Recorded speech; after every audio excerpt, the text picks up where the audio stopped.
शुरू करने वाले हैं पेपर सॉल्यूशन 2023। इसके पहले हम पेपर सॉल्यूशन 2024 का पूरा ख़त्म कर लिए थे।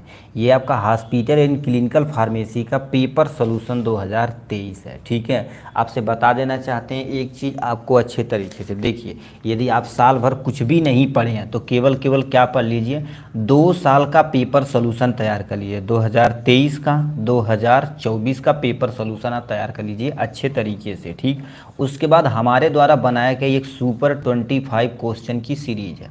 सुपर 25 क्वेश्चन में क्या रखा जाएगा, जो आपके लॉन्ग क्वेश्चन होते हैं, ठीक है, 10 आपके लॉन्ग क्वेश्चन रहेंगे, प्लस में 14 आपके शॉर्ट क्वेश्चन रहेंगे, और इसी में तुम्हारे पास एटलीस्ट 30 ही तुम्हारे पास क्या रहेंगे, 1 मार्क के क्वेश्चन विथ आंसर रहने वाले हैं।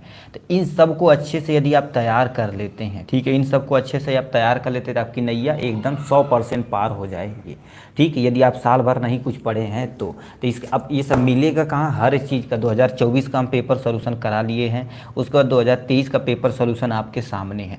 इस तरह से देखा है तो हर एक सब्जेक्ट का, यानी सेकेंड ईयर में चाहे आप हिंदी मीडियम में लिखना चाह रहे हैं, ठीक है, आपको हिंदी और प्लस में इंग्लिश मिक्स लिखना चाहते हैं, ठीक है, हिंदी प्लस इंग्लिश मिक्स लिखना चाहते हैं तो वो भी हमारे चैनल पे ऑलरेडी अपलोड कर दिया गया है, वहाँ से आप जाके देख सकते हैं। ठीक, अब इसका मान लेते हैं। ठीक है, ये आपका हॉस्पिटल एंड क्लिनिकल फार्मेसी ये पेपर रहा एक प्यारा सा। ठीक, सभी को नमस्ते and good morning.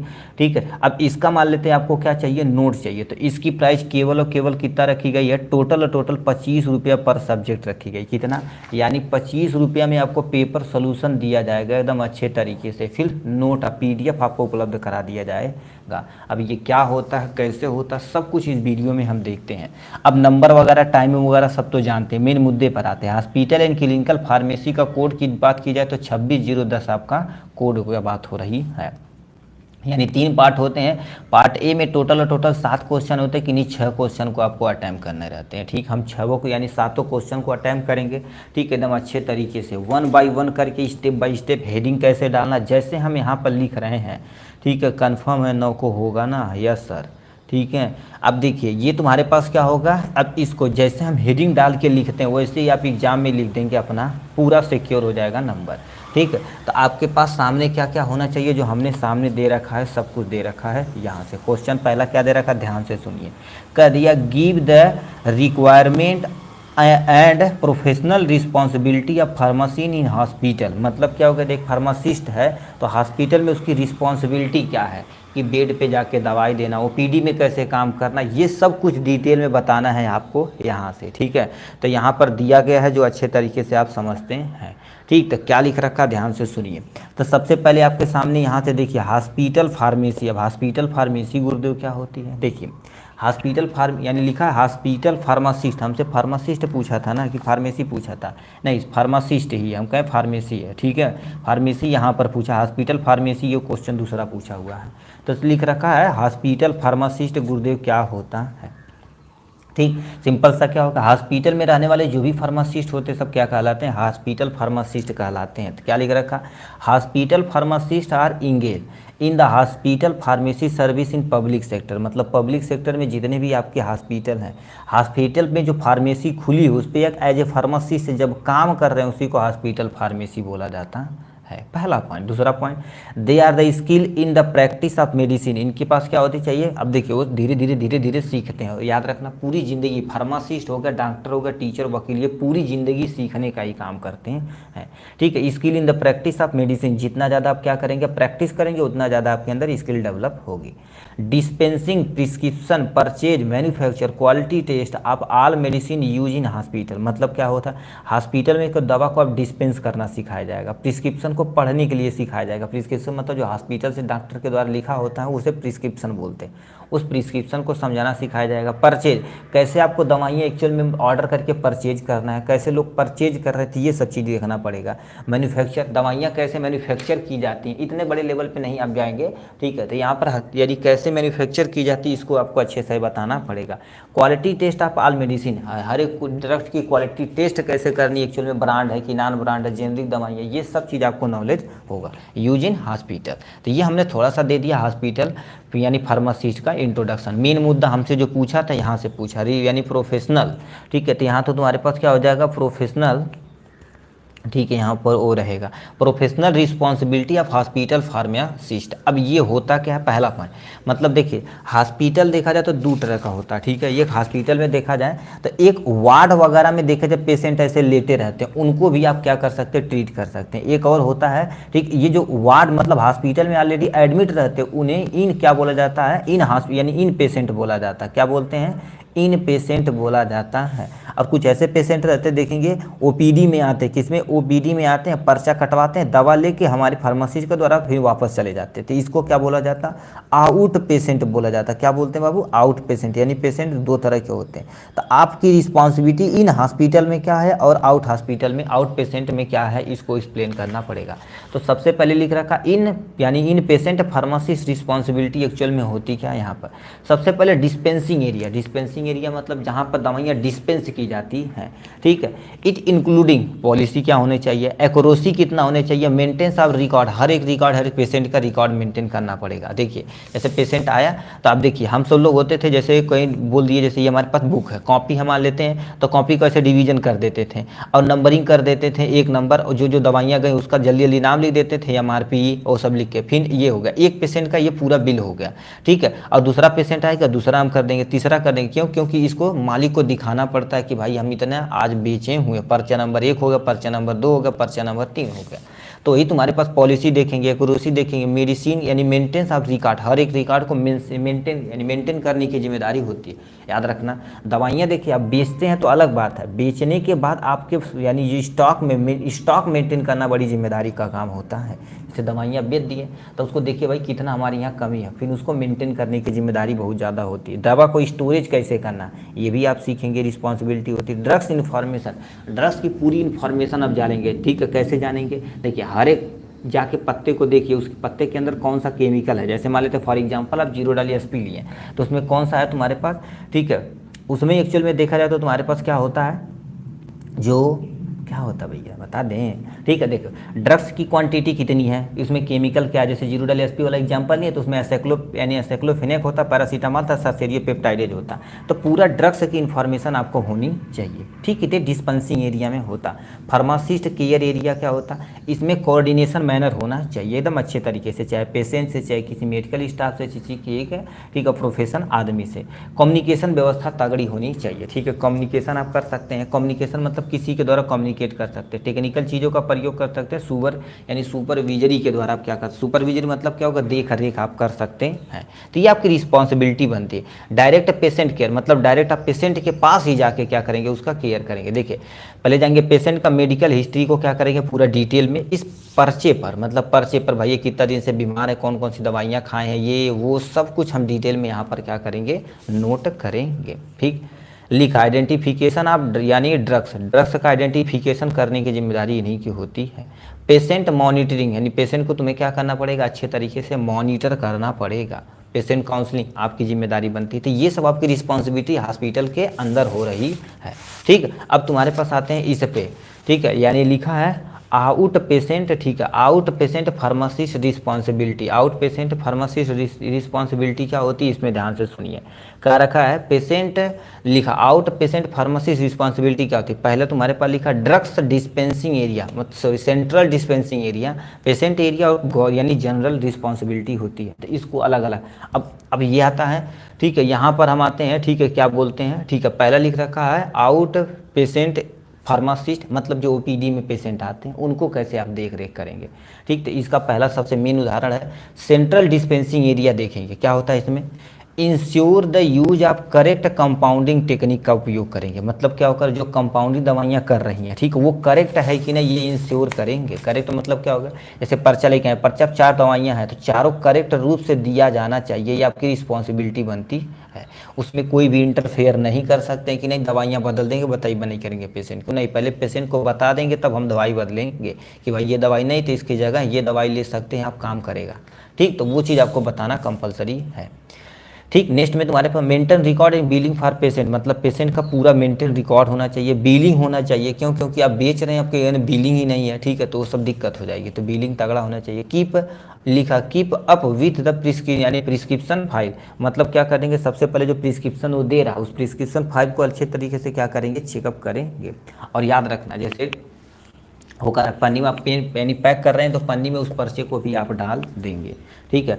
Patient care area, patient care area क्या होता है, रेगुलरली विजिट करेंगे इन चेक द, ठीक है, रेगुलरली विजिट करेंगे चेक द मेडिकेशन एरिया, ठीक है, ऑन नर्सिंग यूनिट, मतलब क्या करेंगे इस पेशेंट एरिया में हो क्या रहा है, लिखा हदीस भाई है यहाँ, ठीक है। अब देखिए हो क्या रहा है, रेगुलर विजिट करेंगे चेकअप करेंगे तुम्हारे पास नर्सिंग यूनिट एरिया में, मान लेते हैं ये एक हॉस्पिटल है तो हॉस्पिटल में ये वाले तुम्हारे पास मान लेते हैं नर्सिंग एरिया है, नर्सिंग वाला यूनिट है और यहाँ पर पेशेंट ऐसे bed wise number wise bed ऐसे लगे हुए हैं। ठीक, अब हो क्या रहा, फार्मासिस्ट खुद जाके यहाँ पर चेक करेंगे, फार्मासिस्ट खुद यहाँ जाके चेक करेंगे। ठीक है, इस एरिया में इससे रिलेटेड मतलब ये डिजीज से रिलेटेड कोई दवाइयाँ यदि बच यानी वो नहीं है तो उसको ला के यहाँ पर भरेंगे।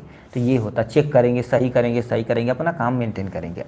आइडेंटिफाई द ड्रग्स, ठीक है, दस through is the clinical by the यानी पेशेंट, मतलब क्या कर रखा, जो पेशेंट के लेना है दवाइयाँ वो वहाँ पर आइडेंटिफाई है कि नहीं, खरीदना गया है कि नहीं, ये सब देखेंगे। Involve in patient counselling for use of medication, मतलब क्या करेंगे इसमें पेशेंट काउंसलिंग यूज करेंगे अच्छे तरीके से, किसमें, preparation for the IV administration, मतलब आईवी एडमिनिस्ट्रेशन में यहाँ पर जितने इतने पेशेंट हैं, जैसे बोले ना यहाँ पर इतने पेशेंट हैं तो सबको लगाने के लिए देने के लिए दवाइयाँ उपलब्ध हैं कि नहीं, ये सब भी देखना पड़ेगा। तो ये पेशेंट यानी केयर एरिया हो जाएगा यहाँ से। जनरल रिस्पॉन्सिबिलिटी क्या होती है, इनके बारे में आते हैं। क्या लिख रखा, coordinate complete pharmaceutical need of the outdoor service area होता है। कहने का मतलब क्या होता है, इसमें कोऑर्डिनेट मैनर करना है कि जो तुम्हारे पास फार्मास्यूटिकल नीडेड है आउटडोर सर्विस को, मतलब जो तुम्हारे पास ओपीडी के पेशेंट हैं उनको यदि ज़रूरत हो तो उन्हें भी हम ले जाके प्रोवाइड कराएंगे। ठीक, make sure that all drugs are the properly manage, मतलब वो फार्मासिस्ट क्या करेंगे, देखेंगे हॉस्पिटल में कि हमारे पास जितनी भी दवाइयाँ हैं वो प्रॉपर मैनेज में उपलब्ध है कि नहीं। तो लिखा है make sure that all drugs are properly manage, है कि नहीं एक्चुअल में देखें, यदि है तो इधर उधर तो नहीं, उसे अरेंज करेंगे अच्छे तरीके से। लिखा टेक पार्ट इन को यानी कार्डियक पल्मोनरी इमरजेंसी, मतलब क्या करेंगे कार्डियक पेशेंट के यानी एरिया में भी जाकर देखेंगे इमरजेंसी कंडीशन में, क्योंकि ये सब देखा जाए तो कार्डियक तथा पल्मोनरी देखा जाए स्थितियाँ जो होती है बड़ी खतरनाक होती है, बट टाइम नहीं मिलता इसमें। ठीक है, तो ये रिस्पॉन्सिबिलिटी हो जाएगी इनके बारे में। ठीक है, तो आपको इतना लिखना पड़ेगा अच्छे तरीके से। देखिए हमने क्या लिख रखा है, यानी हॉस्पिटल फार्मेसी क्या होता है, यानी फार्मासिस्ट क्या होता है, इनका रिक्वायरमेंट वगैरह कहाँ पड़ती है, पूरा रिस्पॉन्सिबिलिटी हमने बता दिया अच्छे तरीके से। नेक्स्ट क्वेश्चन की तरफ रुक करते हैं। नेक्स्ट क्वेश्चन क्या दिया है, ठीक है 1 मिनट पर, ठीक है।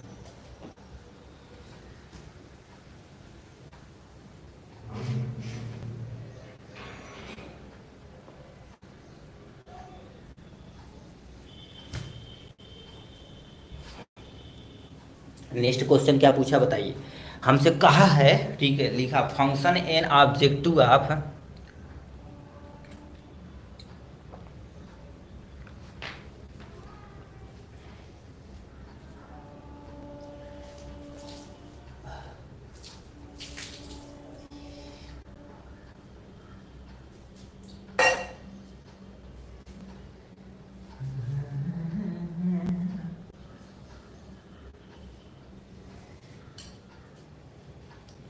ठीक है, बोला है brief function and objective of pharmacy therapeutic committee. अब ये गुर्दे क्या होता है इनके बारे में अच्छे तरीके से ध्यान से आप सुनिए।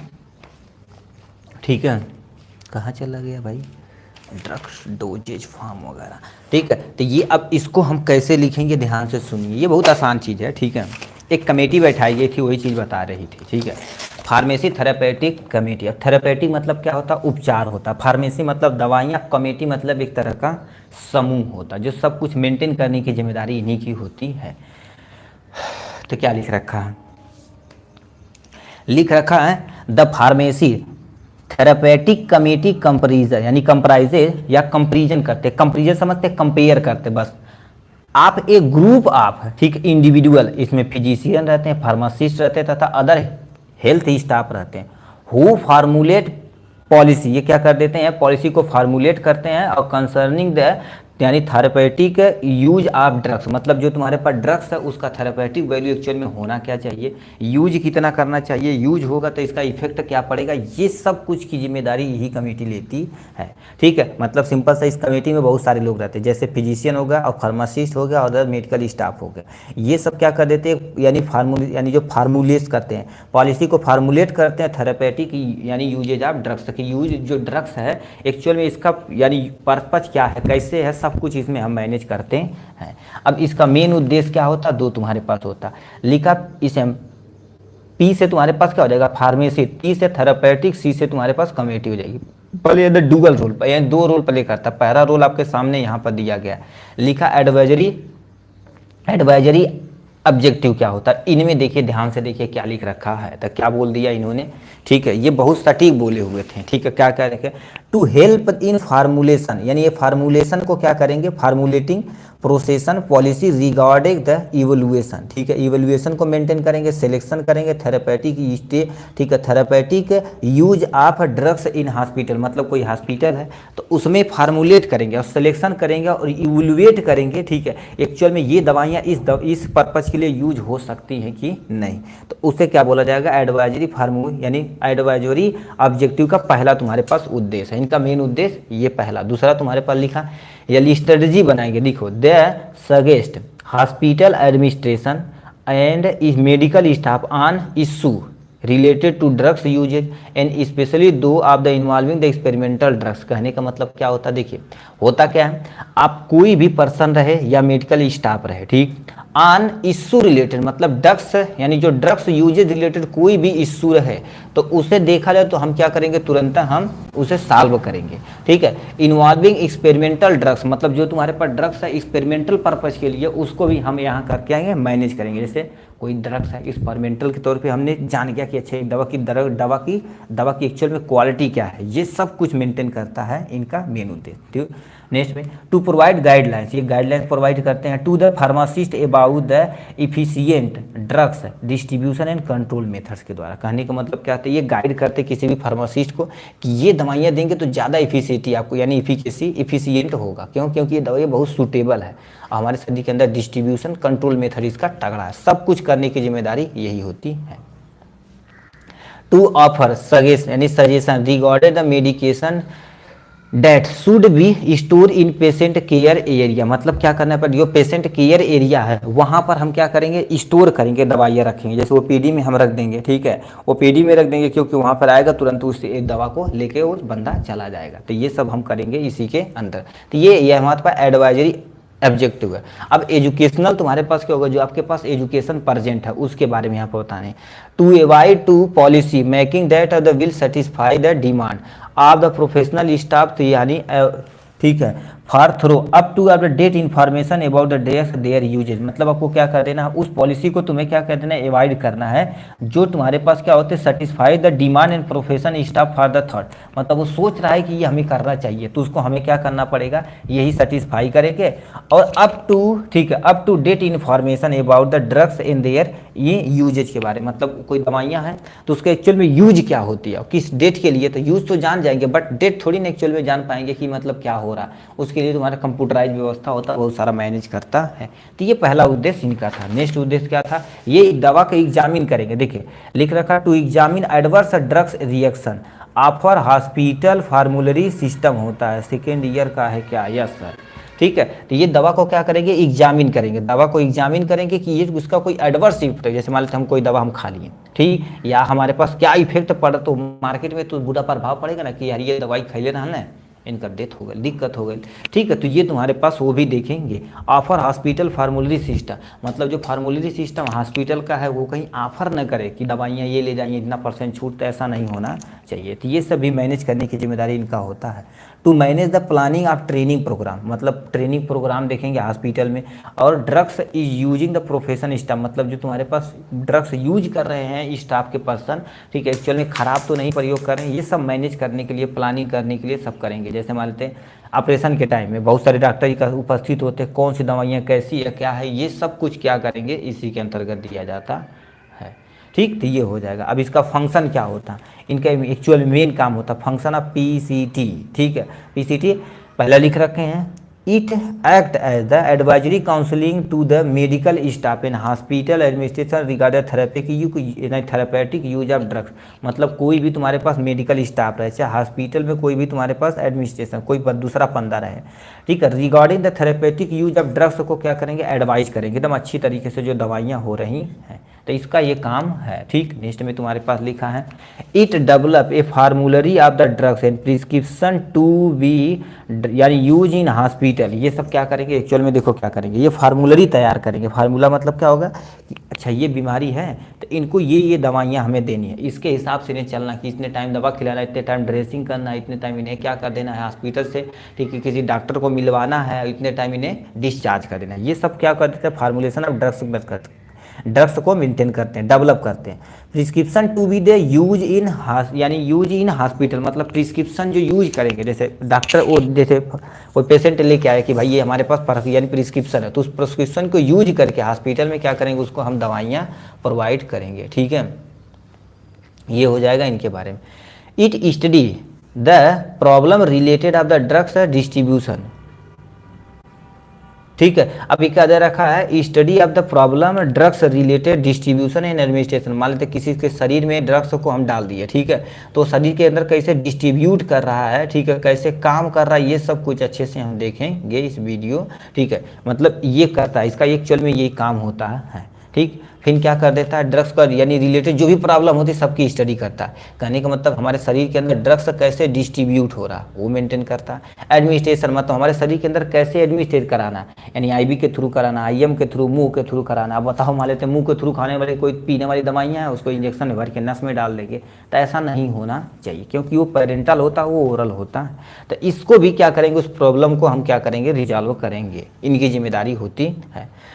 लिखा it make recommendation recording the, ठीक है, regarding the drugs to be the stock in ward and emergency. कहने का मतलब क्या होगा, वार्ड में कौन सी दवाइयाँ हमें स्टॉक करनी है, इमरजेंसी में कौन सी दवाइयाँ स्टॉक करनी है, ये सब कुछ बहुत जरूरी होता है। मान लेते हैं इमरजेंसी की दवाइयाँ वार्ड वाली रख रखे हैं, तो इमरजेंसी में उस दवाइयों को रखी जाती है जो मोस्ट ऑफ द केस में क्या होती है बाबू, क्या होती है बताइए।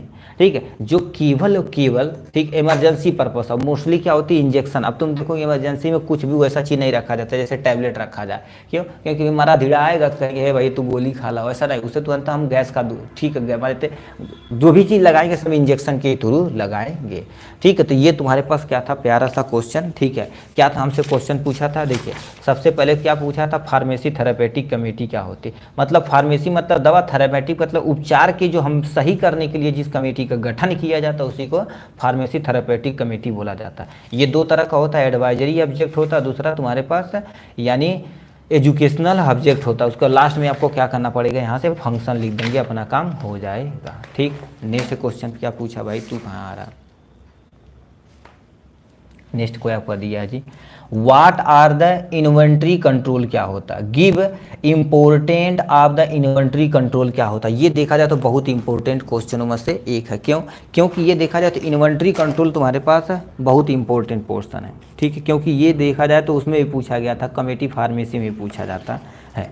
तो इन्वेंट्री कंट्रोल क्या होता है, जिससे अब दवा को बताओ जब परचेज करना है तो कोई ना कोई प्रोसेस होगा कि नहीं, तो वो चीज़ को क्या बोला जाता है, ये क्या है जी। ठीक है, हम क्या कर देते हैं, इन्वेंट्री यानी inventory control and inventory management कैसे करना है। ठीक है, हमसे क्वेश्चन क्या पूछा, ध्यान से पढ़िए। सबसे पहले इन्वेंट्री कंट्रोल क्या होता है, इंपॉर्टेंट क्या होता है, इसके बारे में आपको बताना, नीड क्यों जरूरत पड़ती है, इसका उद्देश्य लिख देंगे, और इसका कुछ तुम्हारे पास वीआईपी व्यवस्था होती है कि कैसे एक्चुअल में करना है, कि किस मेथड से लगाएं कि हम दवा को क्या कर सकते हैं, ठीक है, डिमांड को पूरा कर सकते हैं, स्टॉक को मेंटेन कर सकते हैं। तो इन्वेंट्री कंट्रोल मतलब क्या होगा, अपने स्टॉक को मेंटेन करना। जैसे अभी मान लेते हैं नया फार्मेसी खोलें, खूब पैसा लगा के दवाइयाँ ला गाँव दी हैं, अब बताओ डिस्ट्रीब्यूटर दवाइयाँ बिक ही नहीं है तो आपका ख़राब हो जाएगा कि नहीं, तो उस स्टॉक को भी हमें क्या करना, मेंटेन करना ही कहलाता है, इन्वेंट्री कंट्रोल कहलाता है। क्या लिख रखा, ध्यान से सुनिए, इन्वेंट्री कंट्रोल के बारे में लिखा है, the procedure of handling inventory यानी inventory of medicine drugs so as to fulfil the demand of a customer at the comparatively lower prices with less amount of investment is called inventory control. Simple सा inventory control क्या होता है, जैसे आपके area में customer की किस दवा की डिमांड है उसे फुलफिल करना, वो भी क्या, देखो fulfil the demand of customer, customer की डिमांड को फुलफिल करना, और लोअर प्राइजेज पे, लोअर प्राइजेज मतलब कम से कम प्राइस होना चाहिए, with less amount of investment, मतलब क्या होगा, लेस अमाउंट में इन्वेस्टमेंट होना चाहिए, जिसे हम क्या बोलते हैं, इन्वेंट्री कंट्रोल बोलते हैं। उससे हमारे पास स्टॉक हमारे पास मेंटेन रहेगा। ठीक है, अब बताओ, मान लेते हैं तगड़ा तगड़ा ला के दवाइयाँ भर दिए, ठीक है, तगड़ा तगड़ा ला के दवाइयाँ भर दिए, अब वो कोई ले ही नहीं रहा है, आपका क्या हो जाएगा, वो सब खराब हो जाएगा। ठीक है, ये होता है और ये भी रियलिटी में होता भी है। ठीक है, जैसे हम मान लेते भर देंगे ना तो कोई लेगा ही नहीं, तो दिक्कत हो जाएगी। ठीक है, तो ये हो गया। अब नीड ऑफ इन्वेंट्री कंट्रोल, काहे ज़रूरत पड़ गई। ठीक है, अब काहे ज़रूरत पड़ गई, तो बहुत सारा चीज़ें दिक्कत होती हैं। इन्वेंट्री कंट्रोल इन्वॉल्व रेगुलेटिंग, ठीक है, रेगुलेटिंग द इन्वेंट्री सच है द फ्लो ऑफ मटेरियल, हमारा मटेरियल का फ्लो बना है, कहने का मतलब जो स्टॉक खत्म होगा उसको ला दिए, फिर स्टॉक खत्म होगा ला दिए, तो ये फ्लो बना रहता है।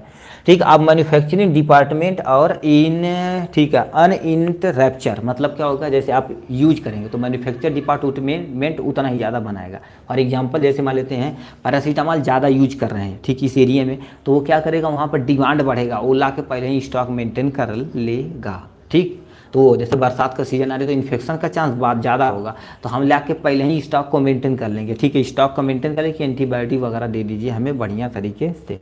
ठीक, ये होगा। लिखा लार्जन इन्वेंट्री, मतलब क्या होगा, गुड, या तुम्हारे पास है लार्जन इन्वेंट्री, मतलब स्टॉक हमारा तगड़ा होना चाहिए। नेक्स्ट में range and complexity of the requirement, मतलब रेंज को लगाना बड़ी कठिन बात है। देखिए अभी हमारे यहाँ एक दुकान है, ठीक है, उसका नाम नहीं ले सकते, ठीक है, दुकान है, अब तुम सोचो उसकी क्या इतना तगड़ा रेंज है कि मतलब वो पूरा शहर में कहीं नहीं मिलेगा, मतलब 2 4 10 20 किलोमीटर के रेंज में कुछ दवाइयाँ नहीं मिलेगी, सब वो ला के मेनटेन किया। तो रेंज को अब तुम सोचो कैसे ला के मैनेज किया है। तो रेंज और कंप्लेक्सिटी और रिक्वायरमेंट, जितनी रिक्वायरमेंट है सबको रेंज को मेंटेन करना। आपके भी एरिया में ऐसी दुकान होगी जो कहीं नहीं मिलेगी, दवाइयाँ भट्ट से दे देता, क्यों, क्योंकि रिकॉर्ड को मेंटेन करके रखा हुआ है, जो बहुत बड़ी चीज़ होती है। लिखा high ideal cost of the machine and, तुम्हारे पास क्या होना चाहिए, मेन आदमी होना चाहिए, तो इसके लिए बहुत तगड़ा वगैरह चीज़ काम हो रहा है। तो इसको अब ऑब्जेक्टिव ऑफ इन्वेंट्री कंट्रोल ये पूरा लिखे हुए नहीं किए हैं, काहे जरूरत पड़ गई, supply of medicine good to customer और मिनिमाइज द चेंज यानी चांस ऑफ स्टोर, ठीक है, shortage in the drugs storage, करने का मतलब क्या होता है, हम सप्लाई ऑफ ड्रग्स को क्या कर देते हैं, कस्टमर को मेंटेन करने के लिए अपने स्टॉक को मेंटेन करते हैं। ठीक, अभी मान लेते हैं आपके यहाँ आए कोई 4 दवाइयाँ हैं, एक दवाई नहीं तो पर्चा आपका छूट जाएगा, जो फायदा होना चाहिए वो भी गड़बड़ हो जाएगा। ठीक है, तो एरिया वाइज अपना देखना चाहिए। हम क्या करेंगे, चांस ऑफ द शॉर्टेज की कमी को क्या करेंगे, थोड़ा सा चांस कम करेंगे। इट हेल्प इन ब्रिंगिंग लिखा है efficiency in the purchasing storing of for product होता है, कहने का मतलब इससे हमारे पास एक सुविधाएं मिलती हैं कि देखो स्टॉक को मेंटेन करने के लिए हम बहुत सारी दवाइयाँ खरीदेंगे, तो ये हमारे पास सुविधाएं मिलती हैं कि अच्छा ये दवाइयाँ हमें खरीदनी है। ठीक, स्टोर यानी स्टोर से लेकर परचेजिंग करनी, स्टोरेज करना है बाय द फॉर प्रोडक्ट के रूप में। Drugs storage is supply for the timely management होना चाहिए।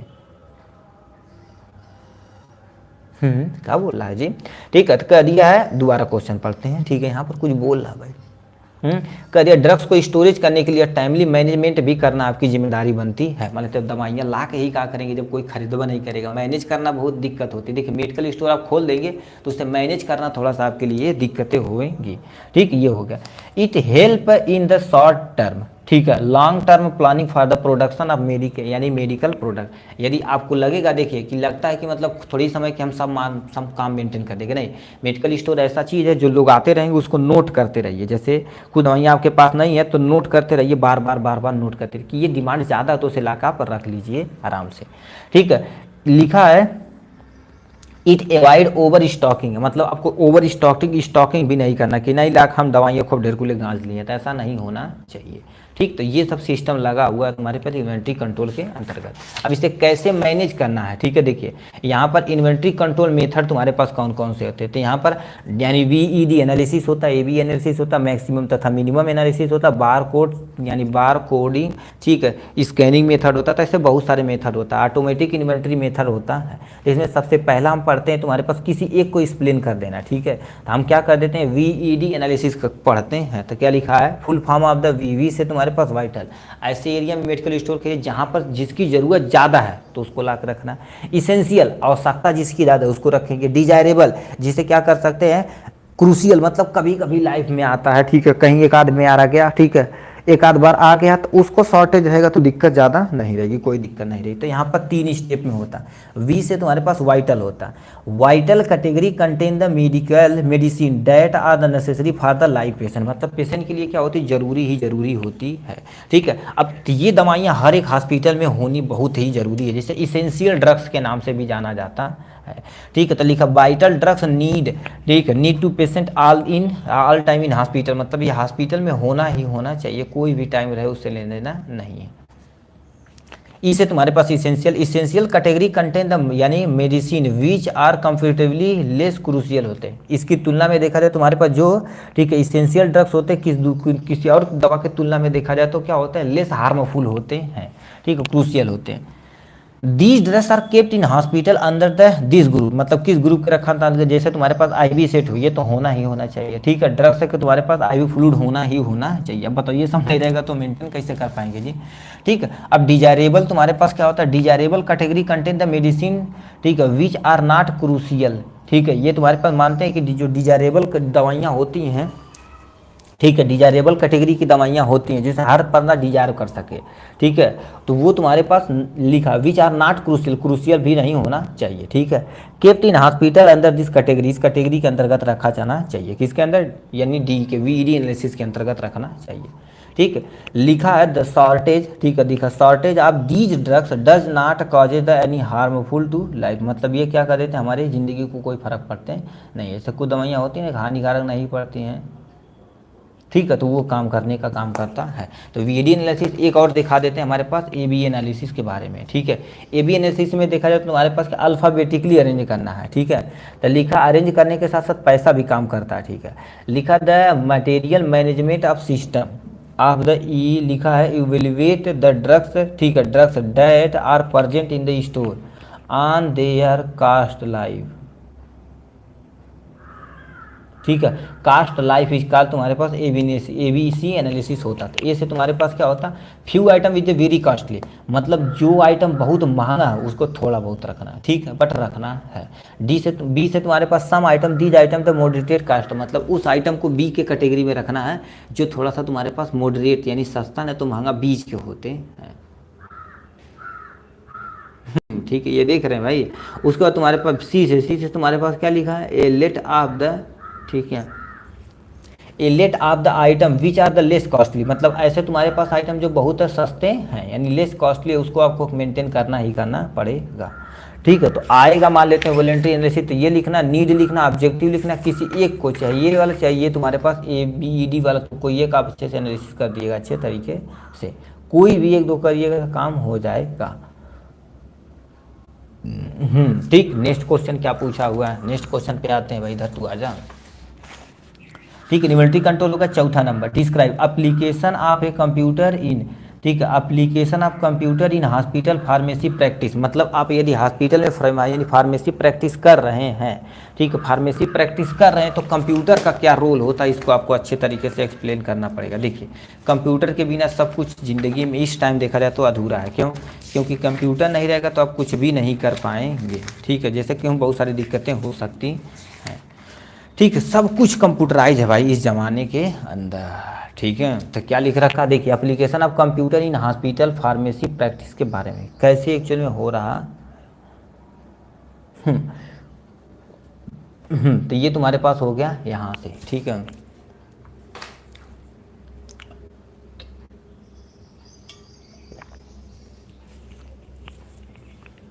क्या लिख रखा है, application of computer in hospital pharmacy practice. देखिए, हर एक हॉस्पिटल में एक कंप्यूटर होना कंपलसरी है, ठीक, क्यों, क्योंकि मान लेते किसी डॉक्टर को, स्टाफ को, फार्मासिस्ट को कोई भी रिसर्च करना है, दवा से रिलेटेड कोई चीज़ इशू जानना है, ठीक है। अब तो मोबाइल हो गया, पहले नहीं हुआ करता था, ठीक है, अब तो मोबाइल हो गया, मोबाइल टेक टू टक किए, पूरा केमिकल कंपोजिशन यूज वगैरह सब कुछ बता देगा भन्न से, डॉक्टर से बैठा बैठे बात भी करा देगा। बट पहले जो कंप्यूटर होता था तो कहाँ कैसे यूज किया जाता, तब यहाँ पर लिखे जाता है, computer play an important role in development of the clinical pharmacy practice and basic pharmacy research. मान लेते हैं फार्मेसी में रिसर्च करना बेसिक चीज़ें, फार्मेसी तुम्हारे पास क्लिनिकल फार्मेसी खोला, डेवलपमेंट होने में इनका कंप्यूटर का बहुत ही इंपॉर्टेंट प्ले रोल है। ठीक है, लिखा the use of computer in hospital administration and तुम्हारे पास medical research become the head of the large hospital. जो बड़े बड़े हॉस्पिटल होते हैं वहाँ पर कंप्यूटर की तो ज़रूरत होती ही है। ठीक है, क्यों? क्योंकि इसके यहाँ पर वहाँ पर देखा जाए तो कंप्यूटर के बिना आप कुछ भी नहीं कर सकते हैं। ठीक, तो वो लिख रखा है। तो वही लिखा है तुम्हारे पास जो बड़े बड़े हॉस्पिटल होते हैं उसमें नीड होती किसकी? कंप्यूटर की बहुत तगड़ा। ठीक है, क्योंकि वहाँ पर तगड़ा यूज करते हैं। लिखा pharmacist utilize the internet to gather information. मतलब फार्मासिस्ट होते हैं ये क्या कर देते हैं एक्चुअल में देखा जाए क्या होता है। ठीक है, यानी दवा को कैसे यानी तुम्हारे पास कहाँ ले दिया, pharmacy utilize the internet gather information, यानी इन्फॉर्मेशन को इकट्ठा करते हैं किसके लिए? अबाउट डिजीज से रिलेटेड इकट्ठा करते हैं। और तुम्हारे पास क्या होगा, यानी related drugs therapy for their patient. मतलब क्या होगा, दवा के बारे में पूरा नॉलेज रखेंगे तो अच्छा ये बीमारी हो तो उसकी थेरेपी कौन देनी है, इस सबको भी मैनेज करने की जिम्मेदारी इन्हीं की होती है। ठीक है, तो ये हो जाएगा यहाँ से तीसरा point. Use the computer system. Computer system का क्या करेंगे बाबू? ठीक है, यूज करेंगे। देखिए use of the computer system aim to reduce paper work. अब देखिए भाई ये तो बड़ी इंपॉर्टेंट चीज़ है, उन्होंने बोला क्यों क्यों अभी आपको बताते हैं क्या बोल दिया। ठीक है, यदि कंप्यूटर पर्सन कोई भी यूज करता है तो पेपर वर्क का हमारे यहाँ देखा जाए तो रिड्यूस यानी कम हो जाएगा, यानी ना के बराबर। पहले देखा जाए तो रजिस्टर में सब कुछ लिखा जाता था, बट अब कंप्यूटराइज हो गया है। ठीक है, अभी मान लेते हैं फॉर एग्जाम्पल पीडीएफ आप ले रहे हैं। ठीक है, यहाँ से पीडीएफ ले रहे हैं तो पीडीएफ जो आप लेके रखे हुए हैं, ठीक है, पीडीएफ लेके रखे हुए हैं तो अब बताओ उसको बार बार लिख रहे हैं तो उससे पेपर वर्क हमारा पास क्या होगा, ज़्यादा होगा। ठीक, अब कंप्यूटर में करिए कि नहीं, अब कंप्यूटर से टैबलेट में ले लिए, टैबलेट में पेज वाइज पढ़ रहे हैं। ठीक है, तो कंप्यूटर जो आप प्रिंट कर रहे हैं तो कागज़ का क्या होगा आपके सामने बचत होगी। ठीक, मैनुअल रिकॉर्ड मतलब समझते हो कि नहीं? जैसे तुम्हारे पास पहले होता था कि एक कॉपी होती तो उसमें सब रिकॉर्ड रखा जाता, कितना ऑर्डर करना, कितना ऑर्डर कटा हुआ है। ठीक है, ये सब मेंटेन करना पड़ता है, बट वो सब नहीं करते हैं लोग।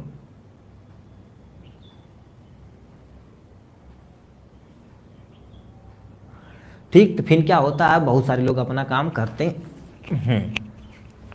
लिख रखा क्या, आप नेक्स्ट पे आते हैं। कुछ वे दे रखा है, ठीक है, जैसे हम कंप्यूटर से यानी यूज करते हैं हॉस्पिटल में। लिखा सब common way play in which computer are use in hospital pharmacy practice. कितने सबसे पहले तुम्हारे पास मेडिकल एरर को कम करने के लिए। अब देखा जाए भैया याद रखना मेडिकल एरर देखा जाए, क्योंकि मेडिकल में थोड़ा सा एरर हुआ तो किसी की जान भी जा सकती है। ठीक, आपसे अनुरोध है, आपसे दवाइयाँ कभी भी दीजिए किसी को। ठीक, अभी आप प्रैक्टिस करने जाएंगे ना तो जो दवाइयाँ आप नहीं समझ रहे तो नहीं कि अच्छा ये नहीं, अच्छा गेस करके मार देता, ऐसा नहीं करना, कन्फर्म रहे तभी आप दवाइयाँ दे पाएंगे। क्या लिख रखा है, मेडिकल यानी medicational error use to manage medication. ठीक है, मेडिकेशन एडमिनिस्ट्रेशन, प्रिस्क्रिप्शन, एडवर्स तथा यानी इन्वेंट्री कंट्रोल, सबकी जिम्मेदारी कंप्यूटर बैठे कर। जो इधर से ना के बराबर इधर होता। अभी बताओ हमसे गलतियां हो सकती पढ़ने में, थोड़ा सा समझाने में, बट कंप्यूटर रहेगा सब कुछ ईजी तरीके से कर देगा आराम से। ठीक है, लिख रहे तुम्हारे पास क्लिनिकल डिसीजन सपोर्ट होता है। ठीक है, क्लिनिकल डिपोजिशन सपोर्ट क्या होता है अब इसके बारे में समझिए। डिसीजन ये क्या करेगा, क्लिनिक में लेने वाले डिसीजन से क्या करेगा, ये सपोर्ट करेगा। जैसे मान लेते हैं बीमारी की कंडीशन आपको नहीं पता तो बीमारी की कंडीशन बताएगा, कोई दवा को सटीक प्रयोग कर सकते हैं। जैसे 4 दवाइयाँ आपको पता है बट कौन सा प्रयोग करना ये नहीं, तो कंप्यूटर यानी पूछेंगे। अब तो बहुत सारे एआई वगैरह सिस्टम आ गए हैं। ठीक है, यहाँ बैठे बैठे सब कुछ आप कर सकते हैं, तो उसको डिसीजन देने की जिम्मेदारी इन्हीं की होती है। लिखा है use computer based tool to help make clinical decision regarding drugs therapy. ये क्या करेंगे, ड्रग्स थेरेपी को बताएंगे। Also provide the patient record, ये पेशेंट रिकॉर्ड कंप्यूटर में होता है। ड्रग्स इंटरेक्शन मतलब क्या कहते हैं, अच्छा ये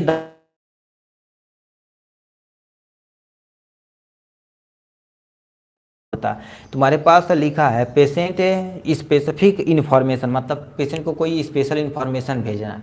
तो हम जैसे मान लेते हैं एक्सरे भेजना है, तो ये एक्सरे को क्या करेंगे हम एक्चुअल में देखा जाए लेंगे। ठीक है, किस में द्वारा लेंगे, कंप्यूटर में। ठीक है, या कंप्यूटर में लेंगे या मोबाइल में लेंगे, यहीं बैठे हुए सब डॉक्टर को सेंड कर देंगे, डॉक्टर अपना देख लेगा आराम से। तो वही चीज़ यहाँ बोली जा रही है। ठीक है, तो डिसीजन को सपोर्ट करने में मदद करेगा। नेक्स्ट में तुम्हारे पास क्या लिख रखा बाबू। ठीक। लिखा है electronic medical record. Electronic medical record में क्या कर सकते हैं, ठीक है, एक्चुअल में देखा था पेशेंट रिकॉर्ड बढ़िया से रख सकते हैं, मेडिकल का record, history, medication, allergy, lab report, ये सब कुछ कंप्यूटराइज होता है। फॉर एग्जांपल जैसे लिख रखा तुम्हारे पास, इसमें मेडिकल हिस्ट्री पता होनी चाहिए, जैसे अभी हमारी है, ठीक है, तो मान लेते हैं हमारा कितना दिन से दवा चल रहा है, कौन कौन से दवाइयाँ चलाएँ, सबका कंप्यूटराइज रहेगा तो आराम से बैठे बैठे सीख सकते हैं।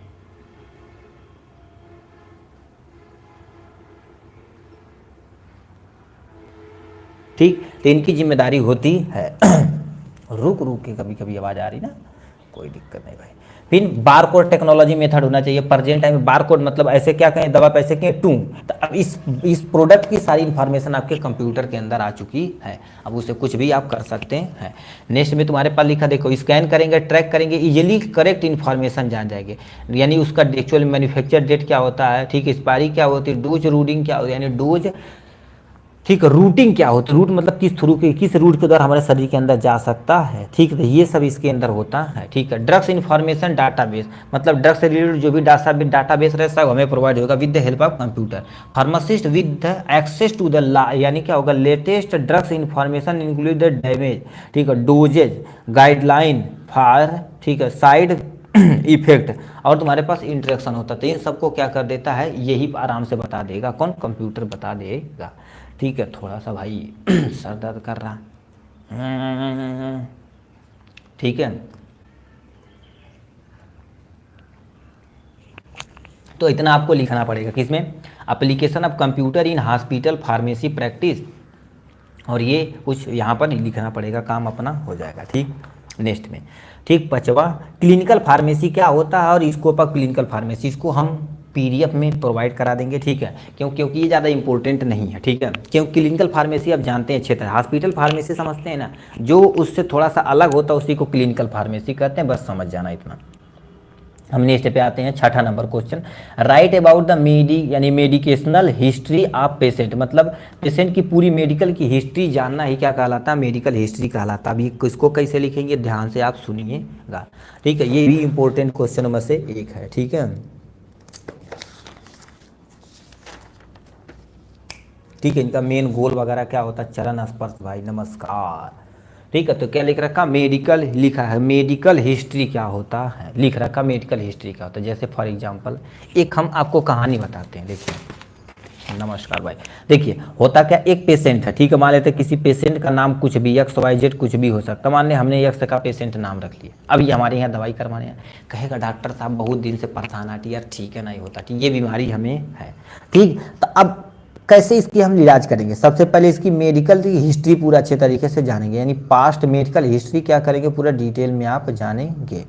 ठीक है, पास्ट मेडिकल हिस्ट्री पूरा डिटेल में जानेंगे तो हो क्या, अगर ध्यान से देखेंगे, पास्ट हिस्ट्री जान ली कि भैया इनके पास डिजीज की कंडीशन कैसे है, डिजीज की कंडीशन कैसे है, ठीक है, उसके बाद इसको ड्रग्स कौन सी चली है, मतलब दवा कौन कौन सी चली है, कितने दिन तक चली है, कितने दिन से दवाइयाँ चल रही हैं, कितने दिन से को बुखार है, जैसे मान लो कुआं खाना जाता है ना, ठीक है, तो उसमें कुआं खाना जाता है तो उसमें देखते हैं कि एक्चुअल में यहाँ पर पहले पूर्वज से पूछ लेते हैं, ठीक है, तो उससे पूछ लेते तो वो अपना काम करते हैं, तो इसी के अंतर्गत पहले हिस्ट्री सिंपल सा जान लेते हैं कि यहाँ पहले कुआं था, यहाँ पहले पेड़ था, तो ये सारी चीज़ें, तो गांव की हिस्ट्री जानते हैं ना, तो उस तरह से पेशेंट की हिस्ट्री, डिजीज कितने दिन से है, कितने दिन से दवाइयाँ खा रहे हैं, कौन कौन सी दवाइयाँ रहे, कौन सा डॉक्टर ट्रीट कर रहा था, अब कौन करता है, ठीक है, ये क्या कर रहे हैं, तो इसमें होता का वही मेडिकल हिस्ट्री कहलाती है। देखिए, patient medical history interview involve, वो लिखा है इवोल्यूएटिंग और interview patient about their past के बारे में जानेंगे, उसके बाद करेंट यूज ऑफ ड्रग्स मतलब प्रेजेंट टाइम में कौन सी दवा प्रयोग कर रहे हैं, order, collect and record information, सब कुछ इन्फॉर्मेशन आप क्या करेंगे इसमें रिकॉर्ड करेंगे, उसी को मेडिकल हिस्ट्री बोला जाता है। इनका गोल क्या होता है, इनका हम देखिए मेन में लिख रहे हैं, इनका गोल क्या होता है इसके बारे में आते हैं, क्योंकि उनके बारे में देखिए सबसे सिंपल सा कह रहा है, केवल 60 नोट हमें मेडिकल, ठीक है, मेडिकल हिस्ट्री पे 60 नोट लिखना है, तो हम मेडिकल हिस्ट्री के बारे में बता दिए, थोड़ा सा गोल बता देते हैं, उसे प्रोसीजर, एक्चुअली इसे प्रोसीज कैसे किया जाता है इसको हम अच्छे तरीके से मेंशन कर देंगे आराम से। तो लिखा है पहला, to help in the documenting, ठीक है, adverse drugs reaction including allergic reaction. देखिए भाई तगड़ा, अब बताओ तुम हिस्ट्री जान के कि अच्छा भैया इनको ये दवा चलती तो ये एलर्जी इनको कॉजेज कर जाती है, ठीक है, तो उसको हम क्या करेंगे, थोड़ा सा कम कर पाएंगे। ठीक, तो देखो कितना हो गया, यानी एडवर्स ड्रग्स रिएक्शन को क्या कर देंगे हम, एलर्जी को कम। लिखा हेल्प इन द डॉक्यूमेंटिंग, ठीक है, डॉक्यूमेंटिंग एडवर्स ड्रग्स और इंक्लूडिंग द एलर्जिक रिएक्शन को ये क्या कर देंगे, कम कर देंगे भावना से। ठीक, एडवर्स रिएक्शन क्या होता है, एडवर्स रिएक्शन क्या होता है, जब उस पर्सन को, ठीक है, किसी दवा के प्रति ज़्यादा सेंसिटिव होता है तो उसको लिए बोला जाता है। ठीक है, तो ये हो जाएगा। यहाँ से अब क्या लिखा है, to help in determining the rational for drugs prescription, मतलब क्या होता है इसमें, रेशनल मतलब आप सुरक्षित दवाइयाँ चलाएंगे, जो उचित दवाइयाँ रहेगा वही चलाएंगे, उल्टा सीधा नहीं चलाएंगे। जैसे अभी देखेंगे ना हॉस्पिटल के केस में हो का रहा है, बहुत सारे ऐसे आदमी हैं, ठीक, आदमी काम कर रहे हैं जो उल्टा सीधा दवाइयाँ किसी को दे रहे हैं। ठीक है, तो ये देखा जाए तो बहुत ख़राब है। ठीक है, ठीक, फिर क्या, अब कुछ सब जो जानेंगे तो उचित से उचित दवाइयाँ आप चला पाएंगे। To help in examine the drugs interaction, मतलब क्या करेंगे, हमें पता चलेगा कि अच्छा ये दवाई है, इस दवा से तुम्हारे पास है थोड़ा सा इंट्रैक्शन करके साइड इफेक्ट कर सकता है, ये दवा इस फूड से क्या होगा, यानी इंट्रैक्शन करके क्या कर सकता है, पॉइजन नेचर बना सकता है, इसकी टॉक्सिसिटी खराब कर सकता है, बना सकता है, तो उसका तुम्हारे पास जो होता है मेडिकल हिस्ट्री इसलिए किया जाता है। To help in the evaluating the indication of the drugs abuse, इससे हम देखो बहुत यूज एंड मिस यूज दोनों लिखते हैं। ठीक है, अब देखिए क्या होता है, मिस यूज के बारे में बताते हैं। कह दिया तुम्हारे पास जो ड्रग्स का एब्यूज तथा मिस यूज है उसको हम क्या कर सकते हैं, इवोल्यूएट कर सकते हैं, उसमें मदद कर सकते हैं कि भाई अच्छा ये दवा नहीं खाना तो ये हमारे लिए नुकसानदेह है, ठीक हो जाता है। तो हम क्या कर सकते हैं, पेशेंट की हिस्ट्री वगैरह जान लेंगे तो उसे जल्दी से ट्रीट कर देंगे। ये प्रोसीजर अब क्या होता है, ये तुम्हारे पास मेडिकल हिस्ट्री का डिफिनेशन इंट्रोडक्शन हो गया, यहाँ तुम्हारे पास हेल्प हो गया। प्रोसीजर के बारे में आते हैं, लिखा है pharmacist should introduce himself to patient, मतलब फार्मासिस्ट क्या करेगा, पेशेंट के जब खुद ही इंट्रोड्यूस करेगा, भाई हम ये हैं ऐसे हैं आप हमें बताइए ये सारी चीज़ें। ठीक है, फिर क्या हो गया, he should get detail on disease, मतलब वो जब बता देगा पेशेंट तो डिजीज का पूरा हम क्या करेंगे, ठीक है, इन्फॉर्मेशन लेंगे। प्रिस्क्राइब करेंगे, नॉन प्रिस्क्राइब उससे पूछेंगे भाई ये डिजीज कैसे थी, किस स्थिति में थी। ठीक है, अब देखिए कोई नहीं होता कहते हैं यार ये अब तो इनका अगर लास्ट स्टेज अब ये मरने वाले, अब कोई दवाइयाँ नहीं काम करेगी, तो डिजीज खराब हो चुका था। अब उनसे पूछेंगे प्रिस्क्राइब तथा नॉन प्रिस्क्राइब ट्रीटमेंट लिए थे, प्रिस्क्राइब मतलब किस किस डॉक्टर को दिखाए थे, कौन कौन सी दवा चली थी, कौन कौन इनका इलाज हुआ था, वो सारा देखेंगे। उसका नॉन प्रिस्क्राइब मतलब पूछेंगे भाई आप किसी मेडिकल स्टोर से दवा तो नहीं लेते हैं। ठीक है, जैसे नहीं होता डॉक्टर से कहते हैं बिना डॉक्टर से लिए दवा आप क्या करते हैं, मेडिकल स्टोर से लेके खा रहे हैं, लंबे समय तक खा रहे हैं, कोई रिकॉर्ड वगैरह कुछ नहीं है, खा रहे हैं, वो भी हमारे पास खतरनाक हो सकता है। रिकॉर्ड ऑल द इन्फॉर्मेशन, सबको आपको क्या करने, मेंटेन करने की जिम्मेदारी आपकी होती है फार्मासिस्ट की। ठीक हो जाएगा यहाँ से। He should notice the duration of therapy, मतलब उनसे पूछेंगे कितने दिन से आपके यहाँ दवाइयाँ चल रही है। ठीक है, ड्यूरेशन पूछेंगे। ठीक है, क्योंकि ये बहुत इंपॉर्टेंट है। ठीक है, क्योंकि उसका वेट के साथ साथ एज और कितने दिन से दवाइयाँ आप खा रहे हैं ये सब भी मेंटेन करता है।